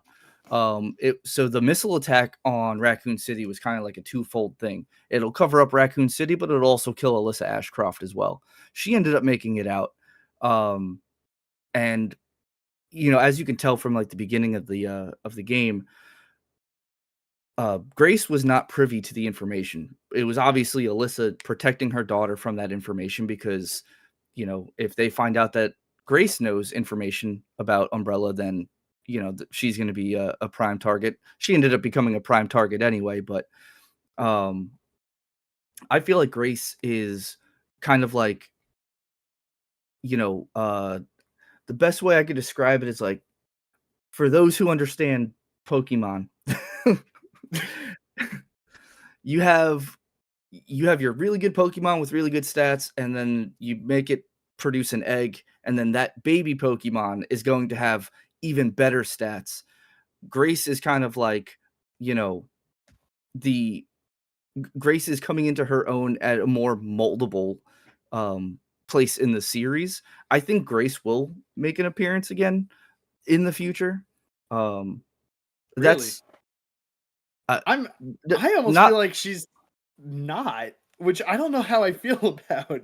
I don't know. I guess that's like talk for like where the future of the series goes, but she feels like the rare exception where like I feel like she got a fully wrapped up story and an actual like arc and a nice ending to her story. Well, the reason I say that is because if you like look back and you think about it, anyone who hasn't like fully died, like most people have made several appearances. I mean, you have Really? I don't know if I like, and I don't mean to be like under. I don't know. I feel like besides like the core like four, who is like Sherry has been in several games, Ada has been in several games, Chris, okay. Claire. Well, Chris, Leon, and Claire and like Jill were the Jill. core four I was referring to. Mhm. I guess like that there have been, but I feel like Resident Evil has a tendency to introduce new characters, and whether like most of the time they don't kill them. There's only a handful of characters that like actually like protagonists that actually like die in these games and stay dead. Well, speaking of characters, let's move on to Gideon. I know you got some stuff you want to say about Gideon, Lee. I do. Hit us with it. I think this game did one of my favorite things that any piece of media can do if it is done well. And I don't know why I love this type of storytelling, but it's always been compelling. And that is when characters have misinformation or have a total misunderstanding of the situation that they're in. I love that. And this game has like 3 or 4 characters who totally misunderstand everything going on around them. Gideon totally misunderstood the purpose of Grace and the girls, like just the clones and everything. Zeno had a total misunderstanding of the situation, and Grace and Leon had a misunderstanding of Elpis. Like, I think that this game was such a fun and enjoyable experience to go through because of characters like Gideon, who have just this absolute like batshit crazy idea, and you're like, okay, he's a classic Resident Evil villain. Where's he gonna go from here? And you all find out that it just blew up in their face, and it was just a total like disaster, and that they were like disastrously wrong. So Victor Gideon, I find him interesting for a number of reasons. I like that he feels to me, I mean, granted, they're probably gonna bring back more Umbrella characters, or, you know, like more legacy era people. Like, obviously, Victor Gideon is new to this game, but like he is very tied to Umbrella as a whole. And perhaps, you know, they're truly done. Like Leon says when he kills Gideon, he's like, you know, basically like to be done with the last of Umbrella here. But I think Gideon is an interesting villain because he doesn't really feel like he's his own villain. He's a fanatic who's obsessed with trying to please his master by what his perception of what his master wants is. And I feel like the most interesting thing about this character is that everything he does is like a complete counter to what Spencer actually wants. It's like Spencer says he wants Grace to live a normal life. So Victor kidnaps her. Like he you know, Yep. Spencer makes Elpis as an antiviral. Gideon's after it because he thinks it's the ultimate weapon. Like he thinks it's everything that he is trying to achieve or do, you know, is for the purpose of pleasing this idea of his master. And by the end, when everything blew up in his face, and I love that cutscene, the cutscene right before the Gideon boss fight, where you know, like they're Gideon walks in and Zeno just injected himself with Elpis, and Gideon's like, I am like humbled by my master's greatness. This guy has almost no agency of his own. It's like whatever he thinks Spencer's bidding is, or Spencer's desire is, he is going to mold his identity around pleasing his master. He is Yeah. like It's an this obsession. disciple Mhm. of Spencer. And the irony is that this is a guy who, I mean, I can't get confirmation on this, but I get the impression that Spencer probably didn't even bat an eye at this guy. That he was just like some random Umbrella researcher. Quite frankly, he's almost like comically careless in his practices. This guy, like, who's supposed to be, you know, like doing Spencer's will and, you know, trying to get Elpis, he goes about it in ways that are just downright careless. He kidnaps Grace. He lets her get bit by a zombie that he infected. He infected the cop before he Yeah. went into the hotel. And I wonder if he did that as a means of testing if she was immune, or if she was capable, or if he was just careless and just waltzed in and just was like, okay, yeah, like dispose of this guy. And, you know, like everything about what he does has this almost like arrogant edge. Feels like he believes that things are going to fall into place because that's his master's plan. It's like if he can insert his master's will into whatever he's doing, then he's fine. Like there's no shred of doubt with this guy. It's almost like pathetic in a way, like just how much he's willing to commit to this idea of this person who I don't even know if he's ever met. And then you compare him to other characters that we've seen in the series, like Wesker, or like Birkin, people who Spencer did know and did have an established connection with, and none of these people showed a shred of like loyalty or interest in pleasing Spencer in the same way that this nobody did or does. Like this guy's just like a fanatic. And I don't know. I just want to know more about him, and it's a shame they killed him because I feel like he's one of those characters that there's so much more to explore with him, and I wish that we got to see more. And also his what was the actor's name? His voice actor, Anthony Byrne. I think he might be my favorite. I know everybody believes that Grace was and I believe, what was her name? I had it written here. I'm gonna butcher this pronunciation. What is it? Angela Santalbano. She was phenomenal. Don't get me wrong, but I think there's something about Gideon. He's just got the sauce, dude. Anthony Byrne killed this He killed this performance. Do a good job, yeah. He's just like he treads that line between like almost like cartoon villain, but also like being genuinely intimidating and off-putting. Oh, yeah. Where like you can equally laugh at him and also be afraid of him, which I don't know how this game did it, because like this guy's kind of just like a whack job, and I feel like I shouldn't be afraid of him, but when he's around, he's incredibly unsettling. And I don't know, man. I just like seeing a character who has this idea of what he thinks somebody else wants. It almost reminds me of Sephiroth in some ways. I could see that a bit, yeah. Sephiroth, like, just like getting a total misunderstanding about like his connection with the ancients or whatever, and just totally like diving into what he thinks his mother wants. It's like this guy, it's like, okay, I'm gonna do what Spencer wants, and Spencer wants this, and Spencer wants that. And what this game's trying to do with Spencer, I feel like that's something that we should touch on. And Vinny, I'm curious what you have to say about that, because like what I want to get both your guys' takes on Xeno as well. I mean, I think the first second we saw him, I think we all thought, well, okay, we have a Wesker knockoff here. Yeah, but that's exactly what I was gonna say. Go ahead, Vinny. I want to hear what you have to say about, if you have input on what Lee said, and also let's move into Xeno a bit. Well, so Lee, can you repeat your question? What was my question? I forgot. Oh, and my question was about Spencer.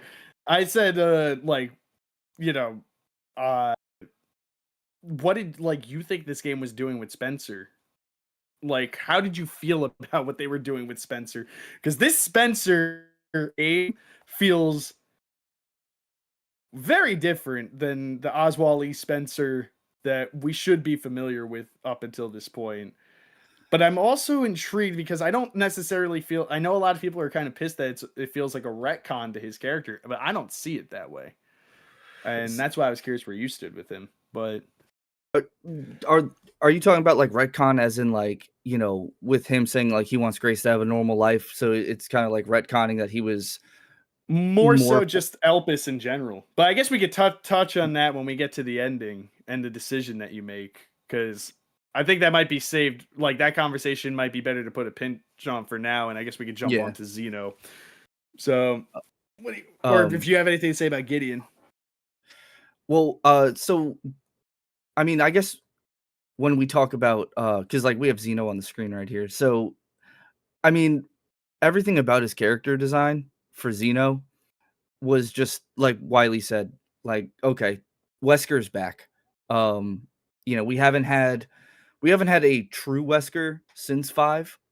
We had Jake in 6, which was kind of like a pseudo Wesker. He was a Wesker. But having Xeno on screen makes you kind of feel like Wesker is the bad guy again. Just from like he's got the glasses, he's got the superhuman strength, all that stuff. He's I mean, dripped out. he's very Yeah, he's dapper. dripped. Just very dapper, very, like he looks like the kind of guy that puts the napkin in his lap when he eats dinner. Like he looks he looks very like prim and proper, but also he's like a super super duper bad dude. Um I was happy to have Zeno in the game. Obviously, like the first, I want to say like first half of the game, you're thinking Gideon is the big bad of the game, and then they introduce Zeno, or at least that's how it was for me. But I I I almost don't typically like when games kind of do that like whiplash of like you're focusing on one character and then obviously like Gideon dies and we're focusing on Zeno now. Um but I think they did it really well in this. Go ahead, Lee. Well, I was about to say, or Gideon dies. Yeah, Because he well, does. Yeah. yeah. He dies. But I like how they do it in this because just of like the exposition of you almost feel like in like Resident Evil 6 again, each storyline in 6 kind of had their own person that you were focusing on. And I feel like Grace, you focus more on Zeno, and then with Leon, you focus more on Gideon. So I kind of like the exposition there with kind of having like the two bad guys. But I personally like Zeno as a character. I think he does the Wesker thing very well, and I think Resident Evil always needs a Wesker, I think. Yeah. How do you feel about the way that things ended with Zeno? How do you feel about the way it wrapped up with that character? As far as what? What do you mean? As far as I have a thought. Okay. Okay, go ahead. Go ahead, Lee. I'm actually okay with it. Okay. Here's the thing with Zeno in particular as a plot device, not so much as a character, because I feel like Zeno as a character, we get like drip fed a little drip. He's dripped out, He's dripped of out. course, but like we get drip fed a little bit of info about him here and there. And the thing that intrigues me most is that this is not Wesker, but it is. It is genetically Wesker, but he's very much Zeno in that besides being like a one for one, like identical, they're different. Their motives are different. They stand out for being different. Like they have different affiliations. Like Wesker was his own, like he was after his own goals, whereas Zeno very much feels like he is motivated by working with and for the connections. So that to me is already a stark contrast between the two. On top of that, Zeno almost has this like, I don't want to say like gentlemanly quality, but almost like he's not nearly as aggressive as say Wesker can be at times. He's like just calculated. He seems like almost more level-headed up until his demise, which I'll get to in a second. That's kind of what I was pointing at is how do you feel about the fact that we don't have a proper confrontation or fight with this him? Is where they should have made him. I don't care if it wouldn't have been canon, but he should have been the bad ending boss fight where Yeah, Leon yeah. could have fought him, and it's slated to lose. Like even if you like win, you have to win the fight, but you're still, Leon still dies. Zeno can still shoot him in the head. Whatever. Like that can all stand to be the same. But that is probably the biggest missed mark that they had with this game was not incorporating him at all into any like boss fight or combat scenario. But other than that, I think just narratively, like Xeno's just an interesting plot device. So I almost don't care that we didn't get that out of him because what he represents, I think, is more important than the ability to be able to fight him. Yeah. He's like, it almost feels like he was there sort of like a fan service narrative. I don't say drip feed, but like he definitely was there because he has a recognizable aura, right? Like for everybody sure. that sees him thinks he's there because this game otherwise wouldn't have that piece to it.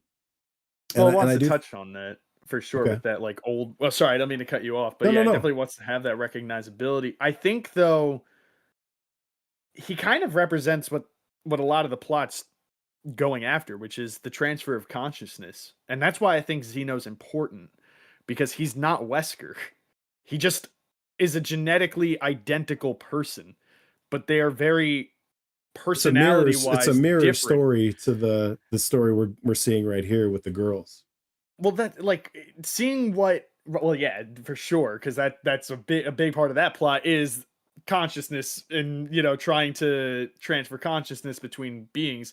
And I think that that's the biggest misconception that they all had with Grace is that they thought she was a success. That's my take on it, at least, is that she was a successful consciousness transfer, and that's why I think they think she has the password and why she's the key.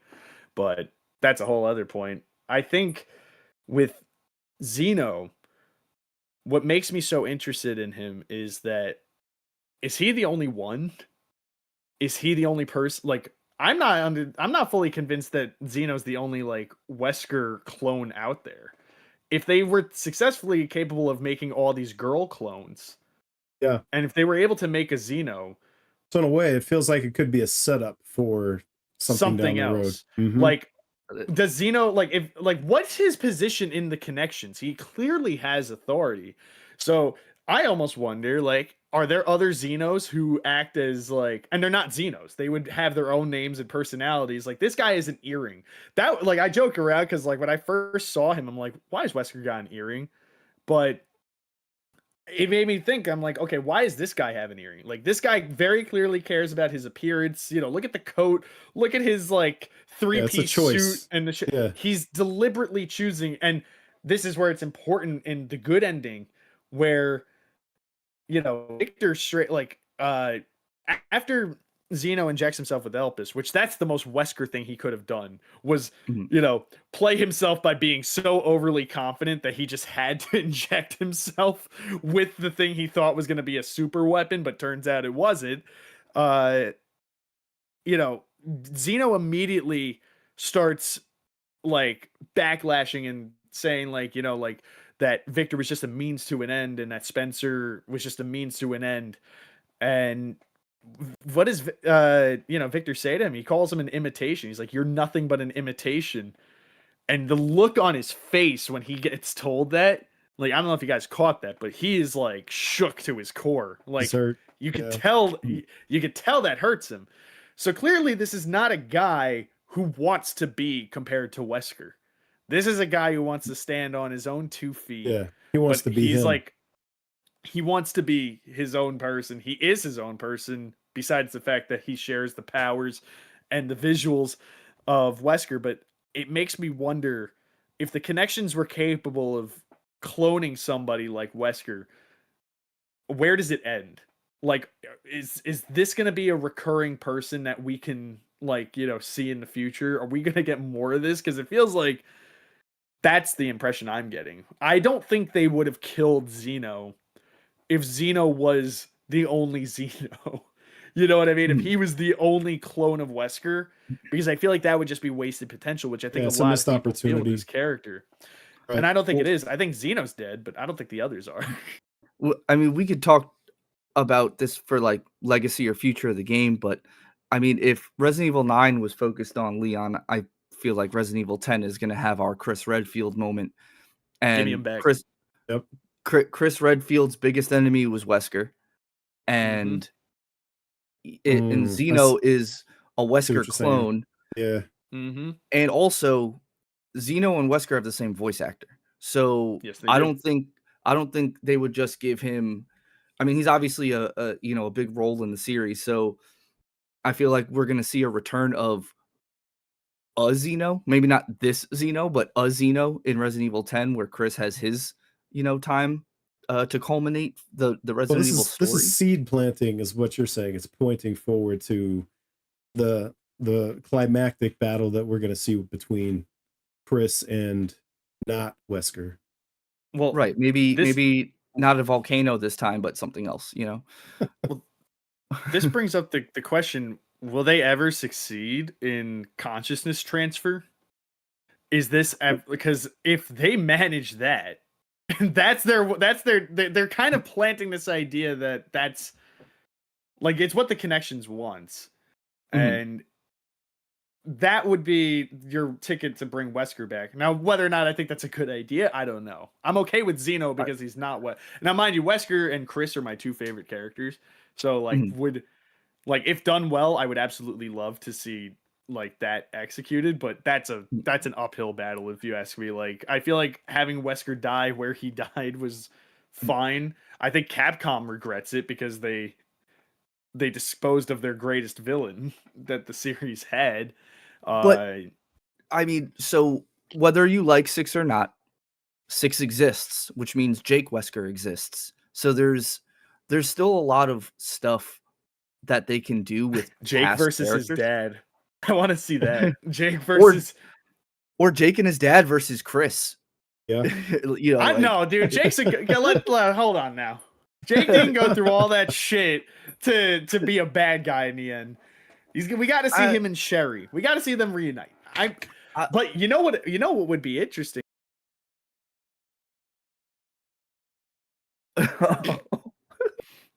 Sherry Birkenstocker, you guys can't hear her though. She's in the headset. She's stream engineering. So sorry if we sound like we're losing our minds. All right. Well, I have a point that we can orient toward if you want. So let's talk about Elpis a little bit. So what this means moving forward, but let's talk about the ending, right? And the choice to basically carry it out with Elpis, right? And then let's talk about where that goes from here, since we're sort of looking forward. And also, I want to ask, did either of you know what Elpis meant going into this? Because Elpis is part of Greek mythology and it means hope. And so immediately I was like, okay, so Elpis means hope. Like, I'm like, there's the plot twist coming down the road here. So that was a little bit of a pre-spoiler for me. But did anybody else get that before those late files? Okay. No. Mm-mm. I did not know. I don't know my Greek mythology like that. Elpis, help us. Yeah. I actually made that fun to my wife, Heaven Elpis, when I was playing the game. That's funny. Anyway. No, I didn't know that. I mean, Alyssa does say that during the interview. Like here, I'm pretty sure she mentioned something about Elpis meaning hope. Vinny, okay, wait. I know what ending Wiley chose. I don't know if Wiley knows what ending I chose. First time? I mean, I'm assuming, but go ahead. Okay. Vinny, what did you choose? I got the bad ending. Oh, okay, same. Man. Okay. So, all right. Now, here's the thing. And this is where I can't say for sure, but I have a theory on who chose the bad ending versus who chose the good ending. So Capcom released a statistic. Now, I don't know when this was. I think it was like maybe 2 or 3 weeks after the game came out. That apparently 56% of players at the time the statistic dropped chose the bad ending. So more people were actually destroying it. Now, I praise this game for the fact that it had me thinking to choose the good ending. Because I read all the notes. I actually found all the files on my first playthrough. No guides, I just found them. That was, I just managed to do that. I didn't find them all. I was missing like 6 or something like that. I managed to find them all and I read them all, and piecing together the interview and even the fact that you hear Grace's mom, like when she's choosing at the keyboard between release or destroy, it's Spencer and Leon's voice if you choose to destroy Elpis talking, like you hear in her head, and then it's Spencer or Alyssa, Alyssa Ashcroft, like the two of them if you choose to release. Those are who you hear. And everything was telling me to release it, right? But when I was at that keyboard, I was thinking You see what happened was because I'm so mad at myself, dude. I was like so close to picking a good ending. But here's what I was thinking of. I'm thinking of I was destined to be a god, Spencer from RE5, and I'm like, this dude's gonna do something. The game wanted me. I felt like the game wanted me to think releasing was a good idea.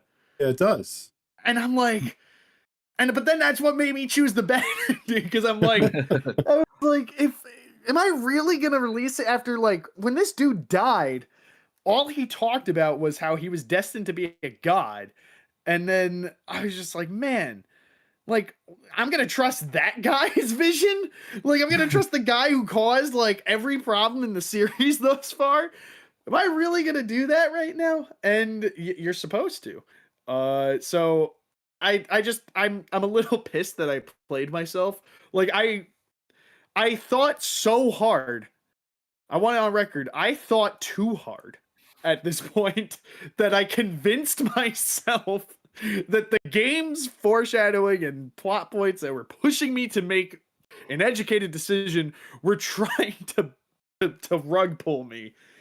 And then I got the bad ending, and I was like, okay. Once I saw Leon get shot, yeah, I got rug pulled anyway. So I really played myself. What about you, Vinny? Did you overthink it, or were you just like, I'm gonna listen to Leon? Mine was a little more nefarious. Oh, okay. You wanted Leon dead. No, I didn't. I didn't want Leon dead. Chris. I didn't want Resident Evil to end. I was like, oh, if Elpis is released and there's no more virus, then there's no more Resident Evil. I was like, gotta have Resident Evil 10, man. For the sake of the franchise. For the sake of the franchise. No, I wanted to see what would happen if I decided not to do the good thing and release this antiviral that was supposed to cure everything. I was like, what? I was like, I kind of know going in, like, all right, I know what a good ending can look like as far as like releasing this antiviral. When I had or hope, right, like, and I was like, what does password? Yeah, what does like the bad ending entail? That could be like catastrophic, like cataclysmic. And I was like, kind of want to see that. So that was a little more nefarious. So you knew what you were getting into, and you did it anyway. That's what you're saying. Yeah, I touched the hot stove. I knew it was hot. Yeah. Okay. I just played myself. I just couldn't trust Spencer, dude. Excuse me for being a fan of the franchise for as long as I was. Why would I trust that guy? Why would I trust that guy? I was like, no, it just seems too good to be true. And it actually was. Like, that's the crazy part. It actually was, which I think is the funnier twist. Anyone who Wesker wants dead, I would trust, probably. Okay. I don't know about that. Fair. Like, I don't know. Maybe not anybody, but I mean, that's probably a good list. I mean, if Wesker puts his hand through somebody's chest, I'm like, dude, he'd do that any Tuesday.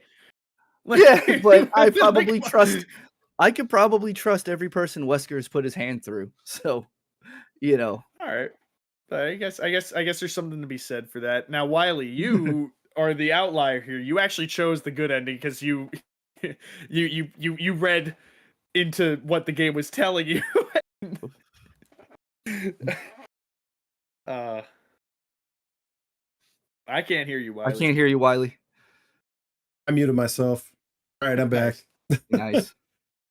Yeah, no, I was satisfied with it.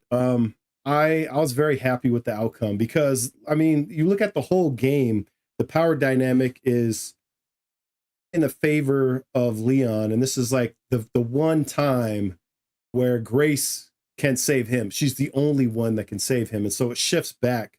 We're watching like Leon's deterioration and arc there toward the end, right? Like you get interrupted at different points when you're trying to fight in the same way that she's tripping. Apparently, if you play in third person, Leon is stumbling and his vision's blurring and that kind of stuff.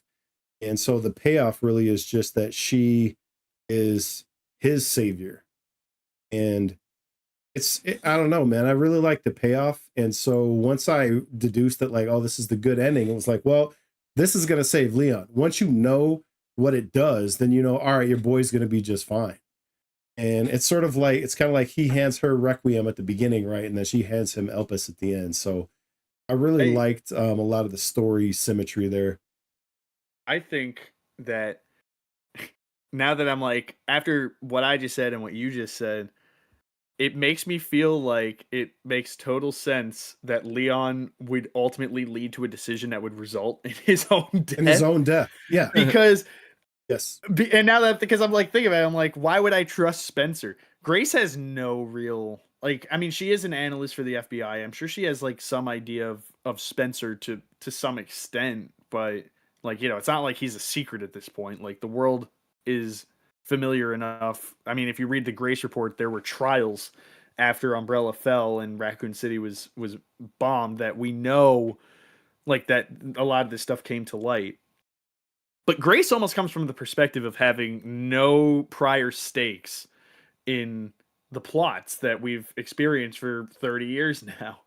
Yeah. So the fact that she is going strictly off this educated decision from the information that was presented to her, whereas Leon is like, you know, oh, did I freeze? Uh-oh. You're good. Keep Nope, going. you're I'm good. All right. Yeah. So Leon's coming into this from, you know, like he immediately he's like anything like it's the impression like anything Umbrella's making cannot be good. Anything that's Yeah. tied to Umbrella Suspicion. cannot be good. Like it's just Absolutely. this immediate like, you know, knee-jerk reaction, which totally makes sense. And I'm still I would have resulted in my own death. I did. I chose the bad ending because I couldn't look past that. You know, everything was pointing towards it, and I recognized the signs, but I was like, I don't know, like how could I forget 30 years of lived experience? Yeah, well, that's the Well, difference between not the 30 years characters, lived right? legitimately, but yeah, like 30 years of experience. So I think that it's just funny that, at least for me, the parallel between Leon and Grace, like for me, or like the not parallel, but the decision making and the process behind it really reflected in their decisions. And I think that for Leon to be saved by somebody else is nice, because this entire game we see that he has struggled with all the people he failed to save or wasn't able to Yep. save Yep. himself, and he beats himself up for it, and he's like at like a terrible like mental state because of it. I mean, Yeah, that going through was a like great Raccoon moment. City, Yeah, that was a great what moment. The one you're getting with ready to talk about. Kendo and Kendo, yeah. yep, Amazing. and Marvin, you Yeah. know, like Lieutenant Branagh, like seeing him beating himself up for things which, and let's be honest here, we're really out of his control. He was a rookie cop on his first day. He wasn't going to save the world. He wasn't going to save the, you know, like his first story isn't the hero's journey about like saving the world. It's like a guy who needs to save himself and Survival. save who he Yeah. can on the way. I mean, he manages to help Claire and help, you know, and Claire helps him. It's a mutual thing where it's And not that's like either Grace's story in particularly, this game. Yeah, yeah. exactly. So for her to be able to do this for him, I think in a way will help him process it all a little easier, just to get him like back on that like straight and narrow, cuz I think he's beating himself up for things that just were so beyond his control. And when you think about, I Yeah. mean, granted, we as the Bro. player know that if it was in his control, he'd be dead. He doesn't know that. Like he doesn't know what would happen if it got destroyed, but So he yeah. knows that because it wasn't, he's alive. And I think Okay, that's an so important distinction. what you just said with the control thing. All right, so I wrote a little bit of stuff about this lion and lamb thing, and I wasn't sure if I was gonna like drop it or not.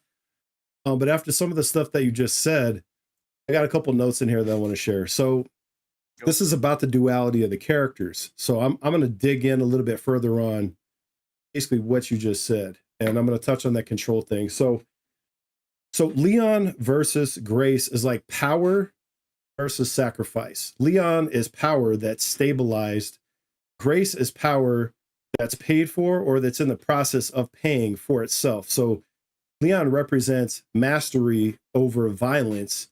Grace is like the cost of survival, which is what Leon was originally, what he went through, what happened at the kendo shop. All of those things that he endured, right? It's who he is, what made him who he is now. So Leon uses power. Grace becomes indebted to it because Leon is there as that shifting power dynamic back and forth.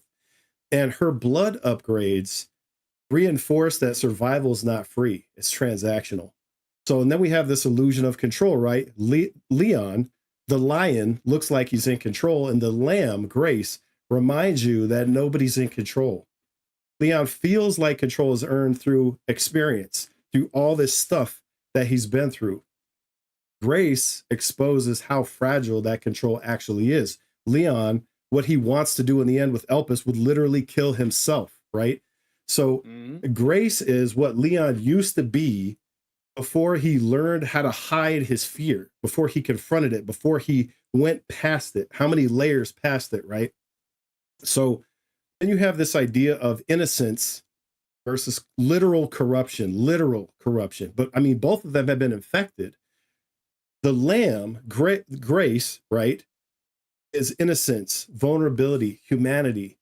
She has these blood upgrades, this gradual corruption of that innocence. Like, why are her upgrades blood, right? So there's some like theological metaphors going on here with that, but there's also this idea that she's being corrupted in the same way that Leon already is. He opens the game with these marks, right, on his body. We know that his blood has been corrupted. So every upgrade that you have with Grace sort of raises this question of like, how much of her is still hers? Like this is some of this blood going into her. Like she's using blood to make things that she injects into her own body. Zombie blood, right? Like healing items and stuff like that. So there's also this idea of like borrowed courage with this dynamic going back and forth. Grace survives by borrowing strength from Leon, from blood. Leon survives because he's already been through this. He's already paid this price with his body, with his years, with people that he's lost, right? So Leon has this sort of internalized competence, and Grace is external augmentation, the blood system, survival mechanics.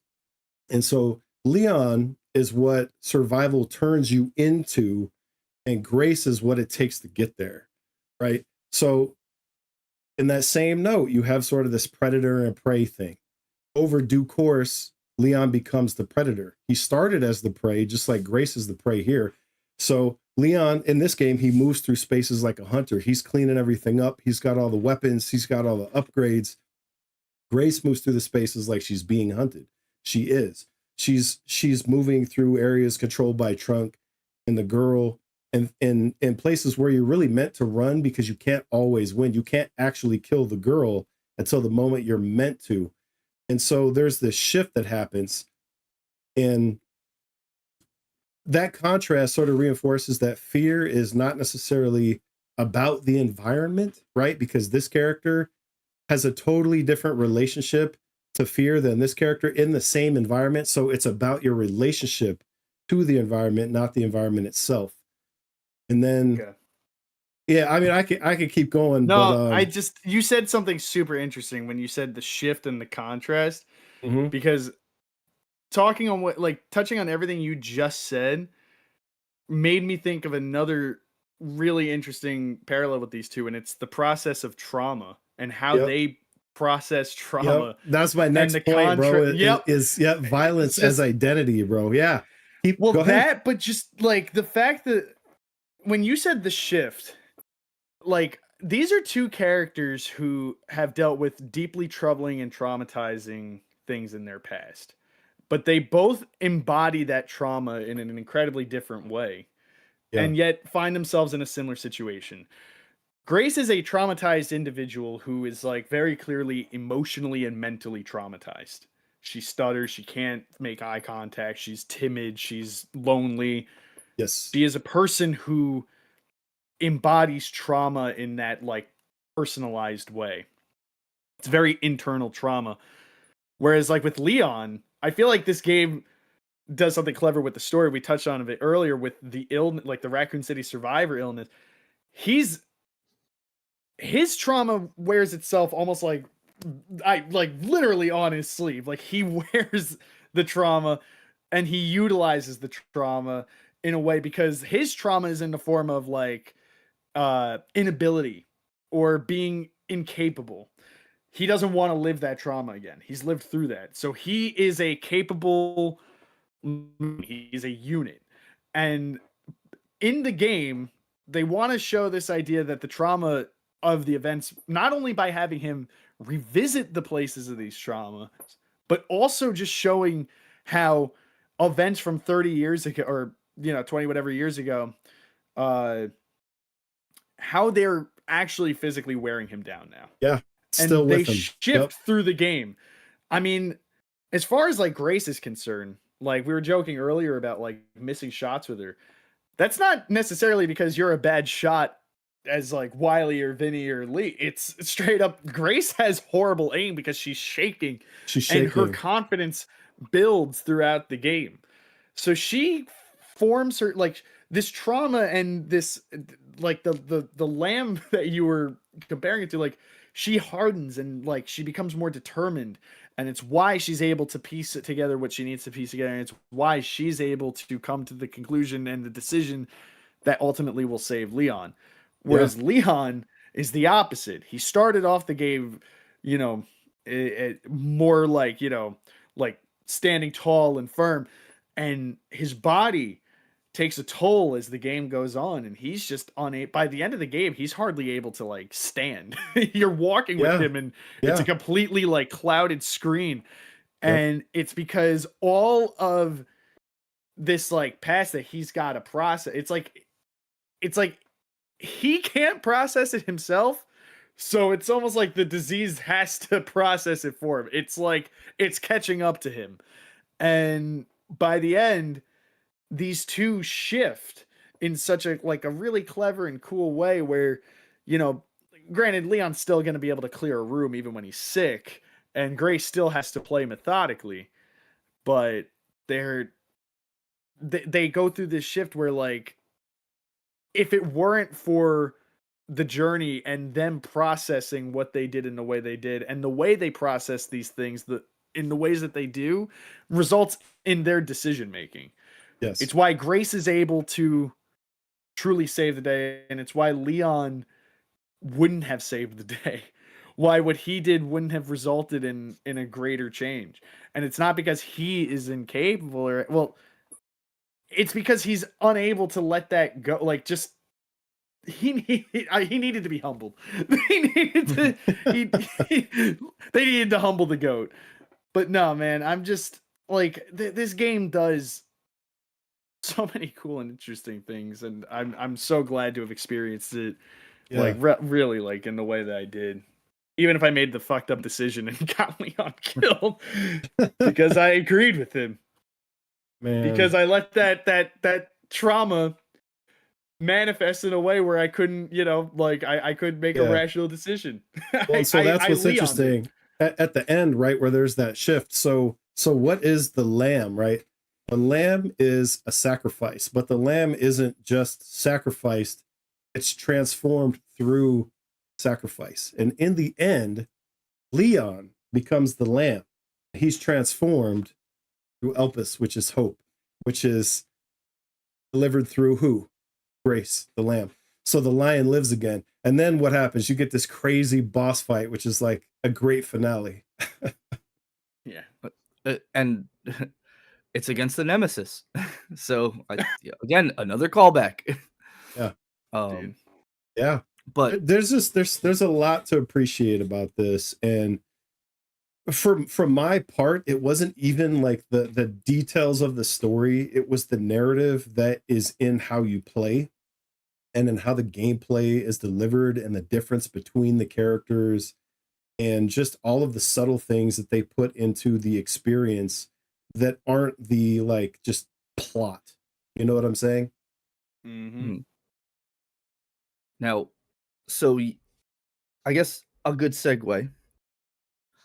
Lee was talking about how his decision got Leon killed. Now, who at home? Yeah, so did you, man. Hey, let's not forget, you chose destruction first, even if you were planning on playing. Remember, you're part of the 56%, dude. Remember, Lee's decision got Leon killed. Who at the Kennedy household do you think is going to be upset about that? Who do you guys think the ring belongs to? Yeah, that's a good question. Can I be honest? Is this Ada? I don't think it matters. I know it does. I know it does, but here are we'll go with the obvious. Hey, it's probably Ada. He's been in love with Ada since Resident Evil 2. It's most likely Ada. She's shown interest in him as well. Also, there has been a leak saying that Ada is a playable character in the DLC. So that's Oh, a hey. leak. It's not confirmation, but it's from apparently a trusted leaker. So there's that. The leak apparently showed an Ada character model. Now again, that's just speculation, but Ada would be the obvious choice, Ada Kennedy at the Kennedy household. We also have, or I'll give 2 other suggestions, or 3, and then you guys tell me what you think or what your suggestions would be. Gotta do But a the obvious community poll choices, for this. yeah, we could do a community poll. The obvious choice is Ada, right?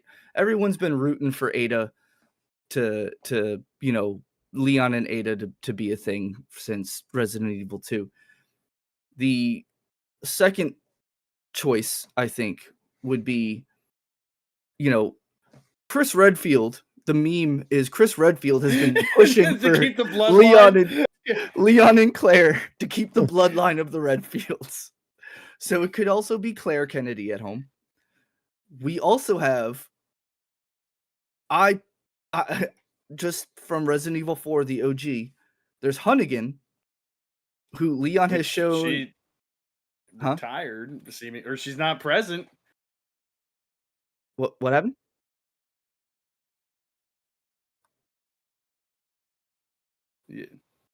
Yeah. Well, for Claire. Yep. Thank you, Sherry. Team. Oh, Sherry's team. I know. Apparently, Sherry's team Claire. But oops. What the hell? All right. And then so Hunnigan, and then also Helena. Of course, there's Ashley Graham. Are we just gonna list every female companion this guy's ever had in some capacity? We got Helena. We got who else? Well, wait, can you guys hear me? Yep. Yeah. Oh, Angela. Okay. And I mean, it could very well be Ashley. I mean, you saw the cutscene. It could be Sephiroth. Could be the spider right here. I know Vinny doesn't like that one. Okay. Yeah. I have a take on if it ends up being Ada. I would only be surprised because I just can't see that. I can't see Ada being the type to settle down at all. It just doesn't seem in her character. But if they decide to go that direction, which, I mean, games like 2 and 4 and especially 6 really lean into their relationship dynamic. I think it'd be really interesting if this is how they reveal Ada's real name. I think it would be really funny if they do something like we find out that he's married to like a Stephanie or something or whatever, and it turns out to actually just be Ada, because we know Ada's not her real name.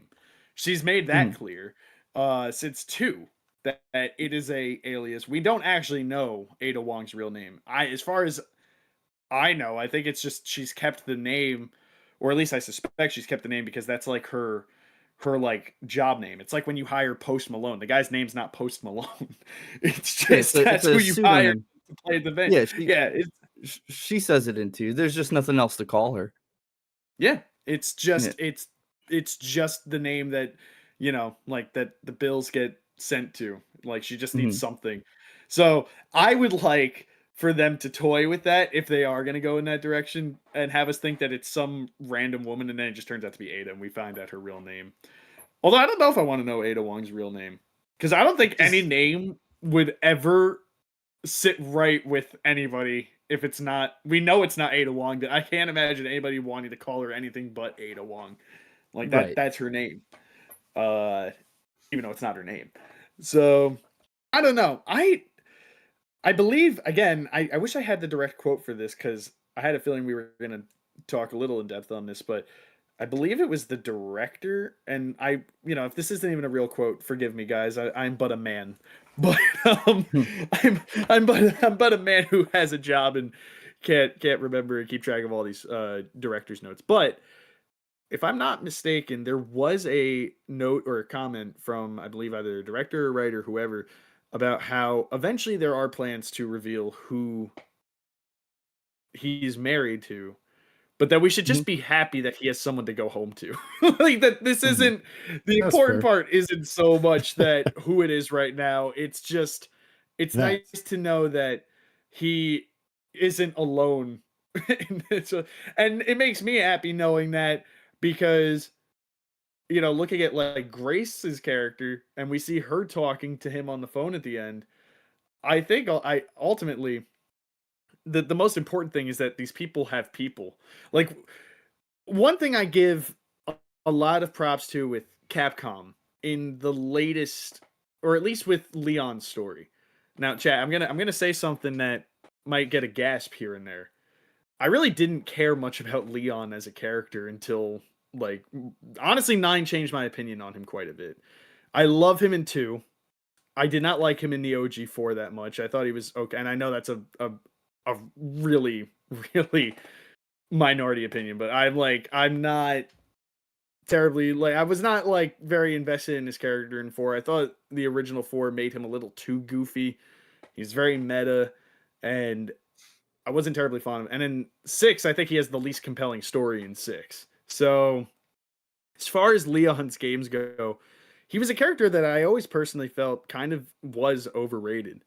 But then this game kind of flipped me on him, and I'm happy. And I think a lot of it has to do with how the remake project, like the remake projects, are trying to make his story feel more connective and like that there's a progression in this guy's like the depression and the weight of his trauma and depression and what they're trying to show with that. I think it's pretty clear now. Because prior to that, I felt like his character was a little inconsistent, and maybe I'm wrong for thinking that, but I didn't really feel invested in him on a personal level. I just thought he was a cool badass. But 2 remake and 4 remake, and I know that was a gripe for a lot of people with 4 remake is that he's not as funny, that he kind of is more sad boy in that game, but I think that it benefited his character more to make him a little bit more grounded and pensive and just give him this like edge of being more like carrying the weight of everything he's been through more. So by the time 9 rolled around, I'll be honest, when we were going into like 9, just 9 comes out, I was okay to see this character go. If it was his time to to go, it was his time to go. I wasn't going to be terribly, but that totally changed by the end. In fact, I'm happy that they didn't do that because I think what this game's story did for him made him a character that I'm now like, this is somebody who I could actually see deserves a happy ending and everything he's been through. Like, this is a guy who I think, he puts up a good fight. And I could see the trauma and the weight of the things that he's going through. And to see him take off his glove and see a wedding band and not really be brought too much attention to it, I'm like, hey man, he's got somebody. That's cool. To hear that he's on the phone with Grace talking about Emily, that's cool. Like I'm glad that they took this character in the direction that they did recently because yeah, he's I know more that human. I know I'm gonna get ripped apart for that take on Leon, but And it's true. I feel and then like you decided to he's a kill him. Yeah, yeah, that right. And then I killed him, and I was sad. it just wasn't Right, enough. It wasn't enough I for was me. like, I was like, damn. I was like, damn, dude, I actually killed him, and now I feel empty. Like, what the hell, man? But All right. Well, no, let's shift towards wrapping it up and talking about the legacy. So maybe like how the franchise has evolved this horror philosophy through the games and how that's shown in Requiem. Maybe a bit about how the franchise, it kind of looks like the franchise is like reflecting on itself, right? Not just through the horror philosophy, but also through the characters, like you're saying. The remakes are kind of building into this more developed character. And I swear both of you guys said to me independently, and I thought this before you said it to me, that this game is basically like a love letter to the series. And so I feel like Hmm. these kind of points would be a good way to talk about the legacy. And of course, we could talk about the implications of Elpis moving forward if we're going to get Leon in the next game, or Chris, or that fabled Chris and Leon Resident Evil 5 style co-op game where we just get the best of all worlds and we fight some kind of Wesker clone. But yeah, let's talk legacy and then close it out, boys. All right, Lee, you want to go first? I was about to say, I feel like I yap a lot, so I can. What about you, Wiley? Do you have a thought? I feel like. 'Cause Yeah, here's I the mean, thing. I know that Vinny and I have more vested interest as far as like the lore and all that Mhm. stuff goes with Resident Evil. So I'm curious where you stand, seeing as I would say you're probably the least invested in that regard, at least. I know you play the games or whatnot, but yeah. from like This that, well, the 6 is narrative the only standpoint, one I haven't played. The narrative for me, it's like I don't play Resident Evil for the story, right? I play stuff like, Final Fantasy and Mass Effect and stuff like that for the story. I play Resident Evil for the story I tell myself when I play it, and because it's a very simplified good versus evil, which I love. So there's a lot that I love, but most of what I love that comes out of these games is the water cooler story that I tell one of my homies after I play the game, right? Because I love storytelling. That's the part of storytelling that these games always deliver on. So doing kind of a retrospective. So the first 3 games we talked about earlier were all kind of had this, they had the fixed camera angle. They had um inventory management has always been a thing, but that's really where the world kind of learned about, like, if you don't manage your inventory in these games, you're cooked. Like, you can't just use a herb every time you get hit or you're not going to have any. I didn't even know that the scaling difficulty thing was a thing until you said that, Vinny. I didn't know that it dropped more herbs. I don't know how far back that mechanic goes either. Um, but the first 3 games really feel like they broke the survival horror genre open, and then 4 through 6 obviously were the action oriented versions of that. And so we see 1 through 3 reflected in Grace. We see 4 through 6 reflected in Leon.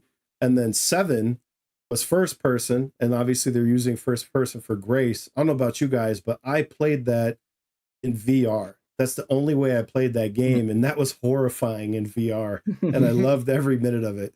And then you have Village.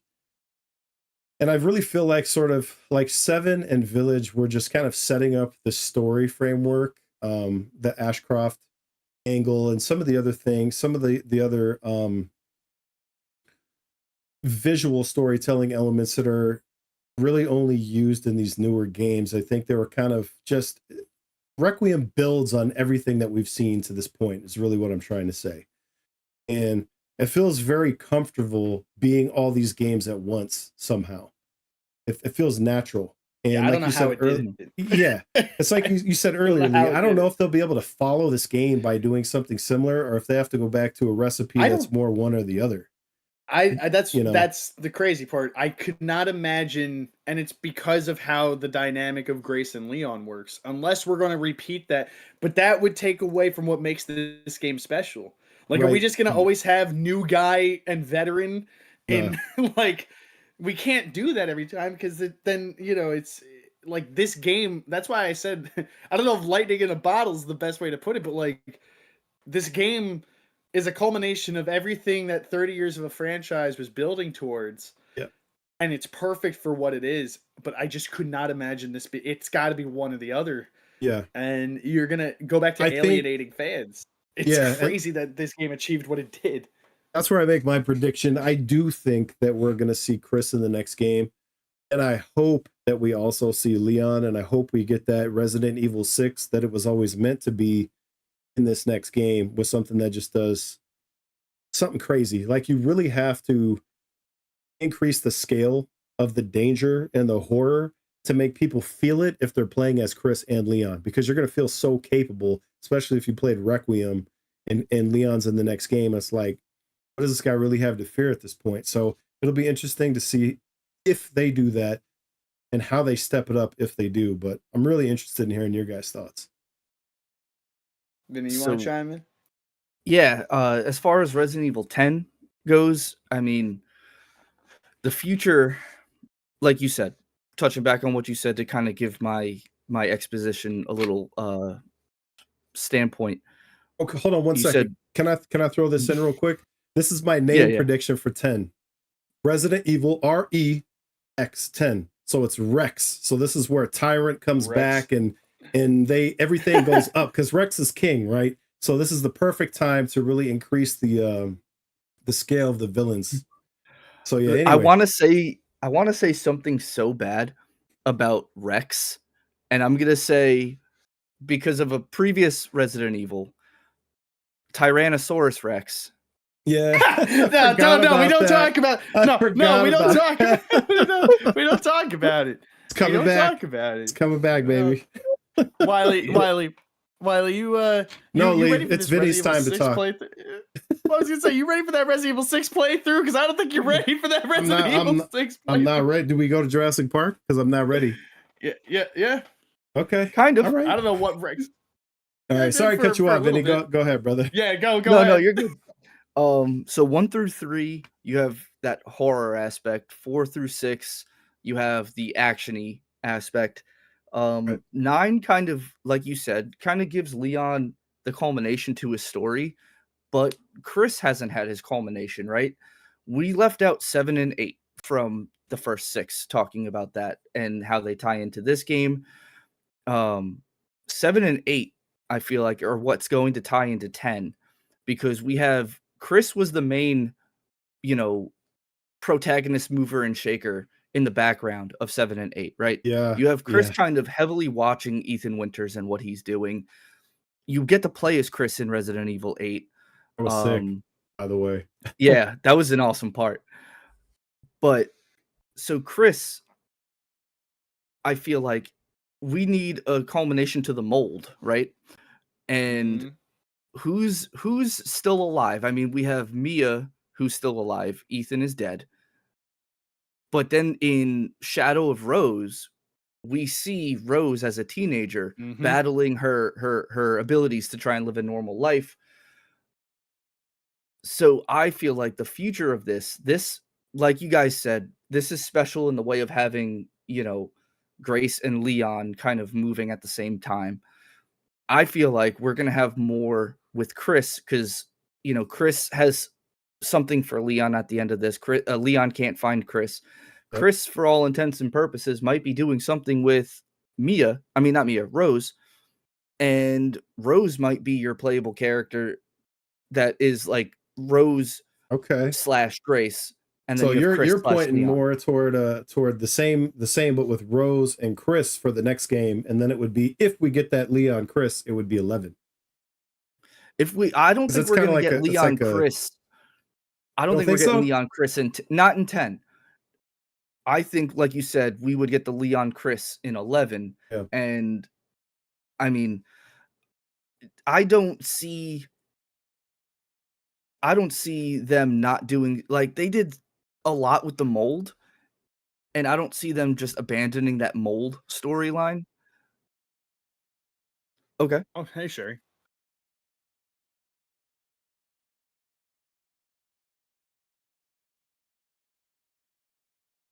Oh, Sherry, I disagree with you. I know about this, but Sherry, I have an opinion on that, Sherry.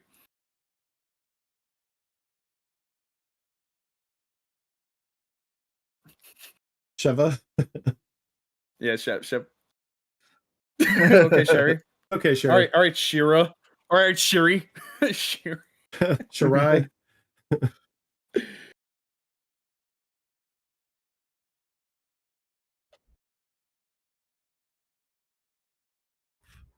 I agree. Agreed. All right. But wait, all right, whoa. Sorry, audience. Right, I forget that we're you're only in our talking to ear, Sherry. Intel. Sorry, yeah, I keep forgetting that.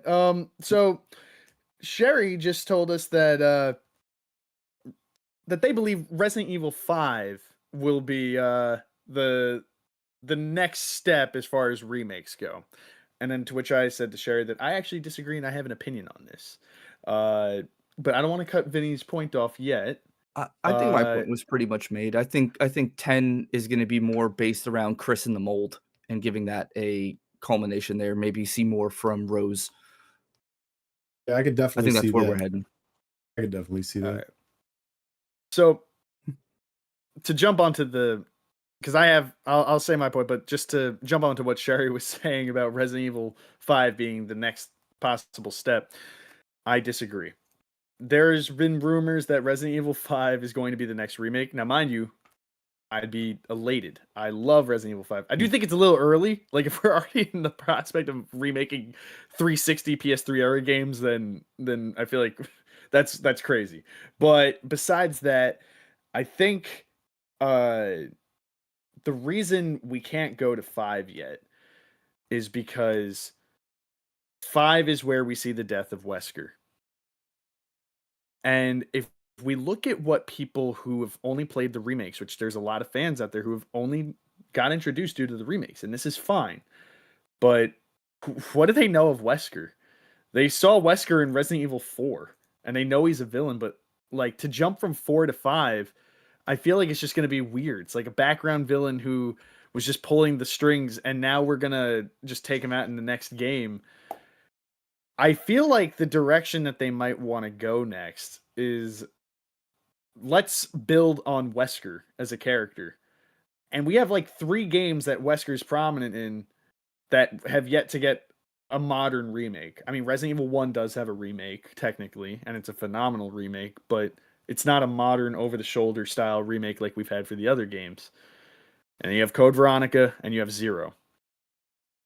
I feel like, as far as the remakes go, like if we're talking on the legacy and the remakes, I feel like those 3 have a better shot. First of all, they're older.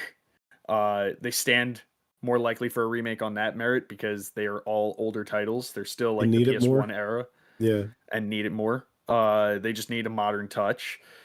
Beyond that, it's just, again, if we're going to assume that some people are not going to go back to the original, we want to tell a more cohesive story. So I feel like we need to have the groundwork. I mean, Chris hasn't even shown up in a remake title. Think about that for a second. Like, we have had 2, 3, and 4 for remakes, and Chris hasn't shown up in any of them because he's not relevant to all of them. So we need Chris's story, and we need Wesker's story to really pay off on this phenomenal, rivalry between these two. Like, I feel like it would be a very strange direction for Capcom to go, but then again, money. Resident Evil 5 is one of the most profitable Resident Evils. Like 5 and 6 stand as some of the most profitable because they're co-op and people, enjoy playing them with friends. So like 5 would totally make sense. And if they want to touch 6 after, that's a whole other discussion about when or if they're ever going to do that. But 5 is, I think it's a little too soon for 5. But don't get it twisted. The moment they say 5 remakes announced, you guys, for anybody who tuned into the State of Play predictions video, I was not there. Dan mentioned that 5's ESRB rating got like renewed, and I called him on the phone and I was like, "What do you mean the ESRB?" Right? Like, I was going nuts. So if 5 does stand to get a remake, I will undoubtedly be the first to pre-order. Like, there's not a shred of doubt in my mind, but I think it's too soon for that. Mhm.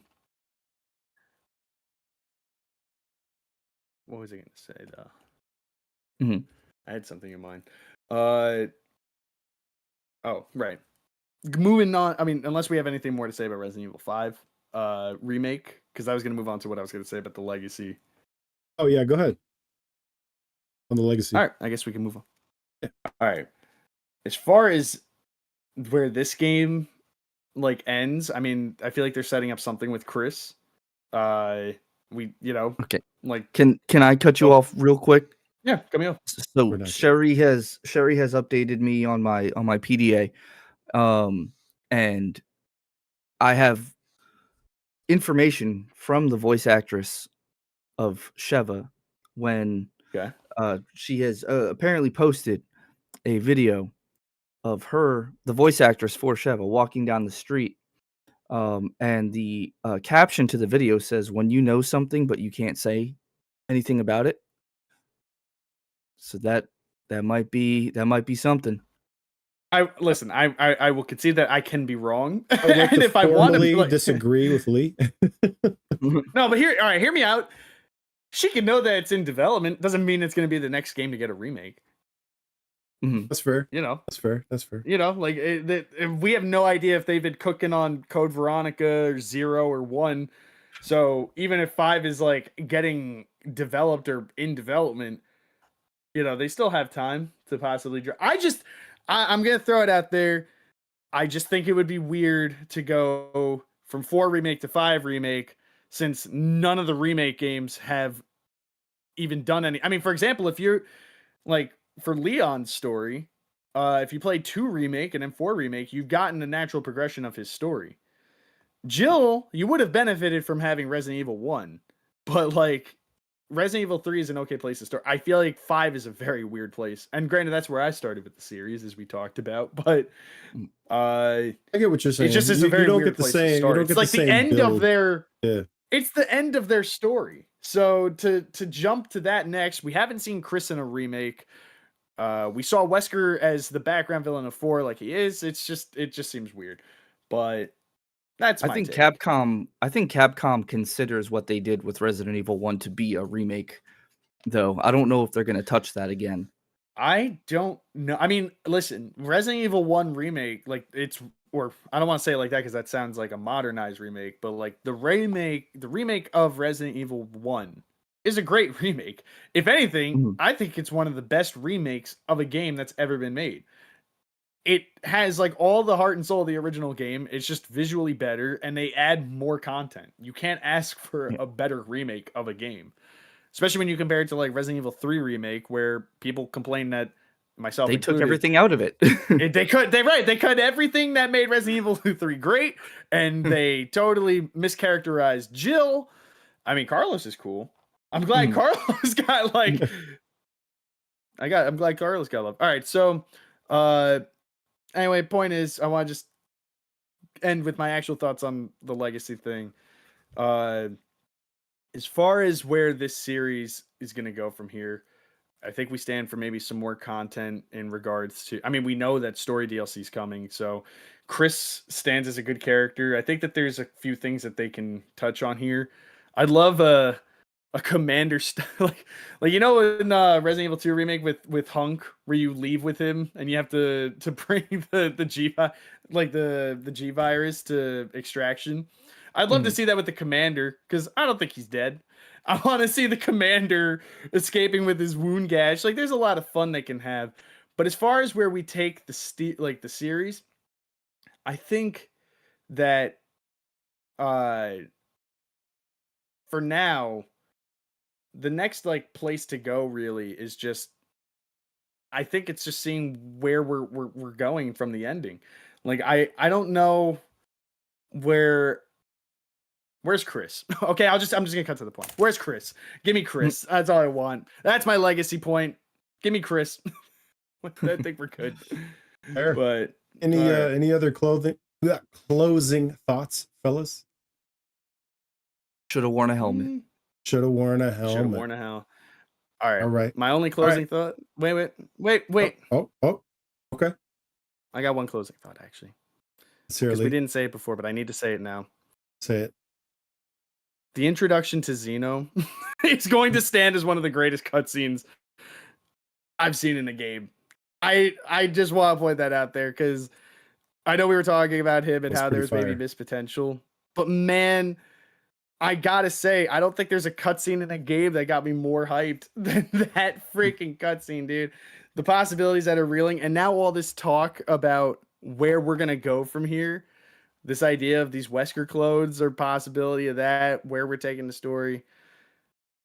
I just want to say that I love Resident Evil. All right, that's my closing statement. That's it. I love Resident Evil.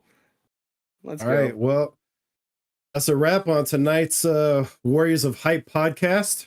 Shout out to Dragoon King and the Fyraga Fighter. Appreciate you guys jumping in and surviving the discussion with me. Yeah. Now we want to hear from you guys in the comments. What'd you think of Requiem? Did it lean more into horror, the action takeover? If you enjoyed the episode, please make sure to follow, share it around, keep the hype alive. Type hype in the comments if nothing else. And until next time, don't trust the silence. Don't waste your bullets. Don't open the door unless you're ready. We're out.